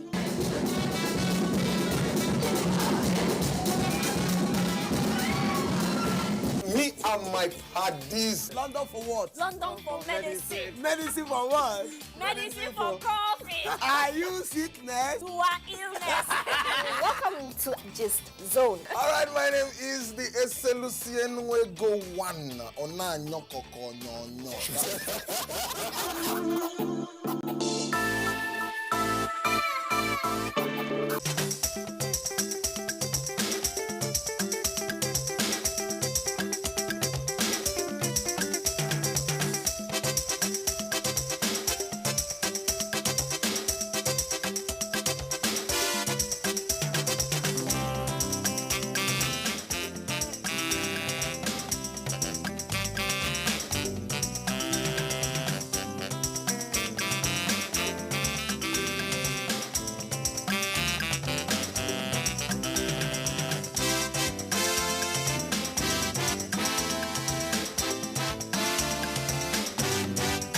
I never get this kind of thing, or I hear it.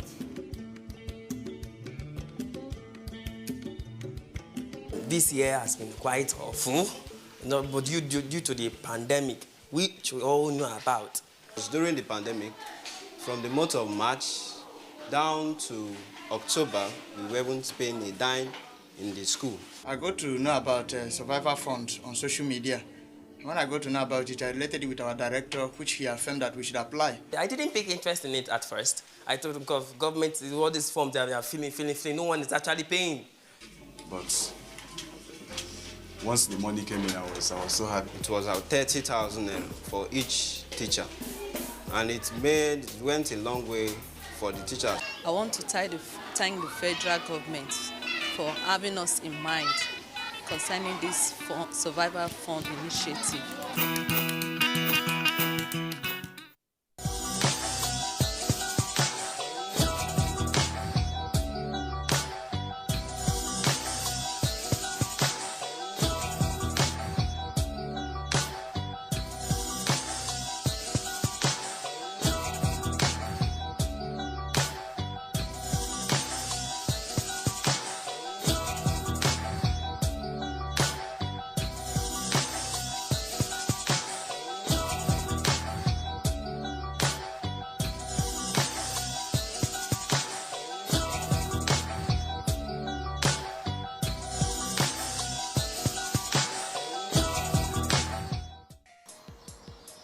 Hello and welcome. It's Visual Impressions on NTA, and I am Umar Mohammed.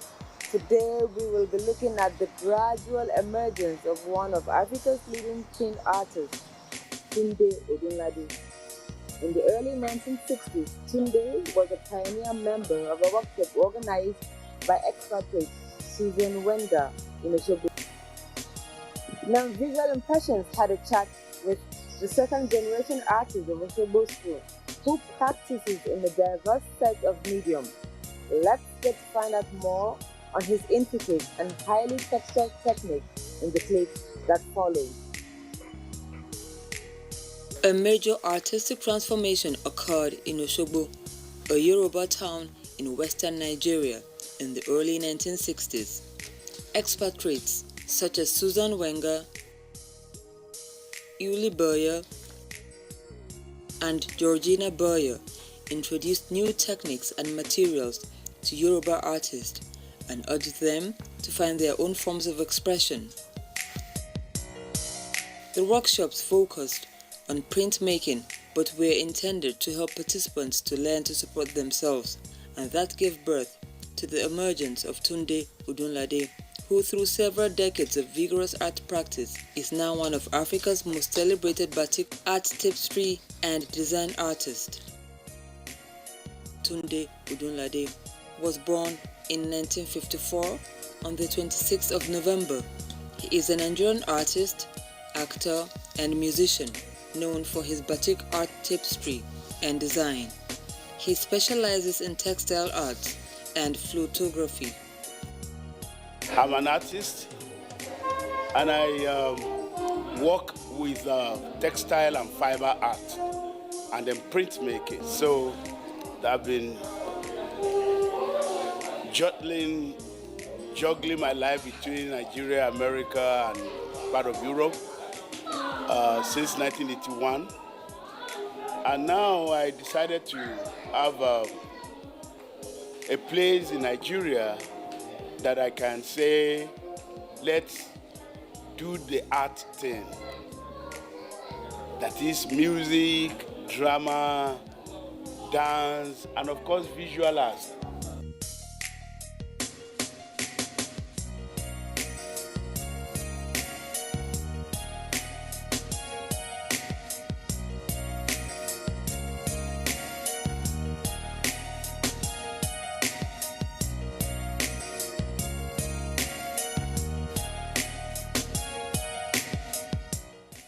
In the early 1970s, Tunde studied with Yinka Adeyemi, a member of the Osogbo School of Arts that was largely responsible for the explosion of creative contemporary art emanating from Nigeria under the Obafemi Awolowo University in Ile-Ife. He developed a technique called batik applique, a process that builds on traditional textile print technique to create wall hangings with unusual depth and texture. His favorite technique for making prints is lino cuts. His photography style is a style that combines the technique of marbleizing, calligraphy, and batik to create organic abstractions. I always feel proud anywhere I am in the world, because Nigeria art equals the best you can find anywhere in the world. I've traveled a great deal, and I've seen how much respect there is for us as Nigerians. Even a lot of time I cry, in my closed door, that we don't know our own value. Foreigners value us more than we value ourselves, so we suffering from what I call self-repudiation. As a Christian, you believe you are under the protection of Jesus Christ, which is what this is. So you are under his care. And then the thief who denied Jesus Christ was relegated. And whereas the thief that recognized Jesus Christ was elevated. And so his life is under, because Jesus said to him, "Today shalt thou meet me in paradise." So this is what I'm trying to show here, and all the beautiful messages that Jesus Christ has brought. I use the color blue here because everything Jesus talks about is love. Here I'm trying to say that there must have been a particular day when color descended onto this earth. So these are different colors. As you can see, virtually every color you can find. But the good news, or rather the message in this world, is that every color, pata, when you mix all of them together, they turn black. So aren't we black people strong people? Yes, we are strong. I'm proud to be black. Even though my color is not black, but that is the political convenience we find in describing human being. I would have preferred human race, because I believe there can only be one race, which is human race, not Yoruba race, not Boronu race, not white race, not this, not that, but one race. But all of us coming under the same umbrella of this message at the Calvary, which is love. This one here, I call far and away. Yoruba will say, Ibitan low, Ibitan yalopo. Where we are going is not too far. It is where we are branching that is far. And sometimes you could be rigmaroling, you could be just going round and round and round and round and round and round and round and round and round and round and round. If care is not taken, you never get anywhere. But this is where you need to be, the center. So whatever it would cost you to be at the center, that's what you should settle for. His images draw on the rich history of Yoruba arts and culture, modern-day life in Nigeria, and his passion for music. This one I call Kabiesi, like I'm holding Igukere in my hand, similar to what the Kabiesi is holding here. And then some people paying homage to the king. There's a proverb in Yoruba, Arobafe Nobampa, that is, it is the one who goes against the rule of the king, that the king can say whatever. Anyway, but most importantly, the Arobafe there does not mean that he has behaved rudely against the king, but rather he has sent the king to his bedroom, to his secrecy, and then when you know a ruler too much, they feel uncomfortable about you, and care is not taken, you may regret that you are too close. I don't know if you noticed that this is Professor Ade Ajayi, that renowned historian, and his wife, inestimable jewel, Mrs. Christine Ade Ajayi. And as you could see, this picture they may have taken when they were in their younger days, so it's a good, memorable picture. We have named this place the Ooni of Ife's bedroom. So that's why you have the beaded tapestry, one of my works, laying on the bed, and the Irukere flying whisk, the crown, and then the shoes all made out of beads. So this is the corner of royalty in the gallery, and it is in honor of our Kabiyesi, the Ooni of Ile-Ife, Oba Adeyeye Babatunde Ogunwusi Ojaja II. Kabiyesi o. In this whole place, we have almost 90 artists, creative people here. I personally, as an artist, I see art as a tool using Yoruba proverb, which is what my art centers upon. And of course, I'm a Nigerian. Sometimes it depends on the subject matter. I could use Igbo proverb. I speak a little bit of Hausa. I can use Hausa, incorporate it in what I'm doing. And when I take my work to the international community, they see me coming from this rich culture.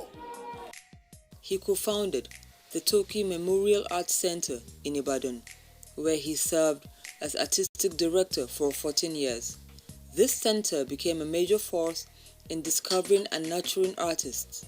He also founded the International Campaign for Better Artists, IC at home and abroad.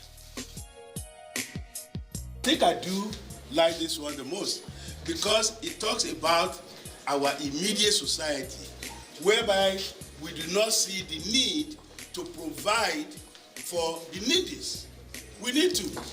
I mean, it was bad sometimes that food that were supposed to be shared, for people during the pandemic as a palliative. We are found locked up in some places. You lock in our food and people are hungry. No, God doesn't like that. A bird with seed in his mouth can't whistle. It is the one without food that shouts all the time. Because this addresses our immediate problem in Nigeria, this one then becomes my favorite. Like you can see, just promises upon promises upon promises, looking bright, every day looking bright.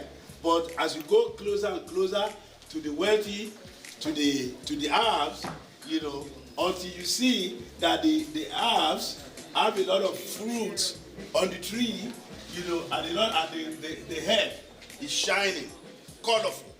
When their own guy here is dry, you know, and you see fruits over there for them to eat, so they have abundance. I see people in the city, you know, like floating. You know, it is the energy in the city that really drives what the people in the city do. When you just about starting or you're struggling to do something, you know, the struggling keep going. Sometimes you yield result. Sometimes you feel like you actually want to continue. But if you can manage to continue, you stay at it. After a while, it becomes clearer and clearer and clearer. And then if you insist on it, then you can become a star.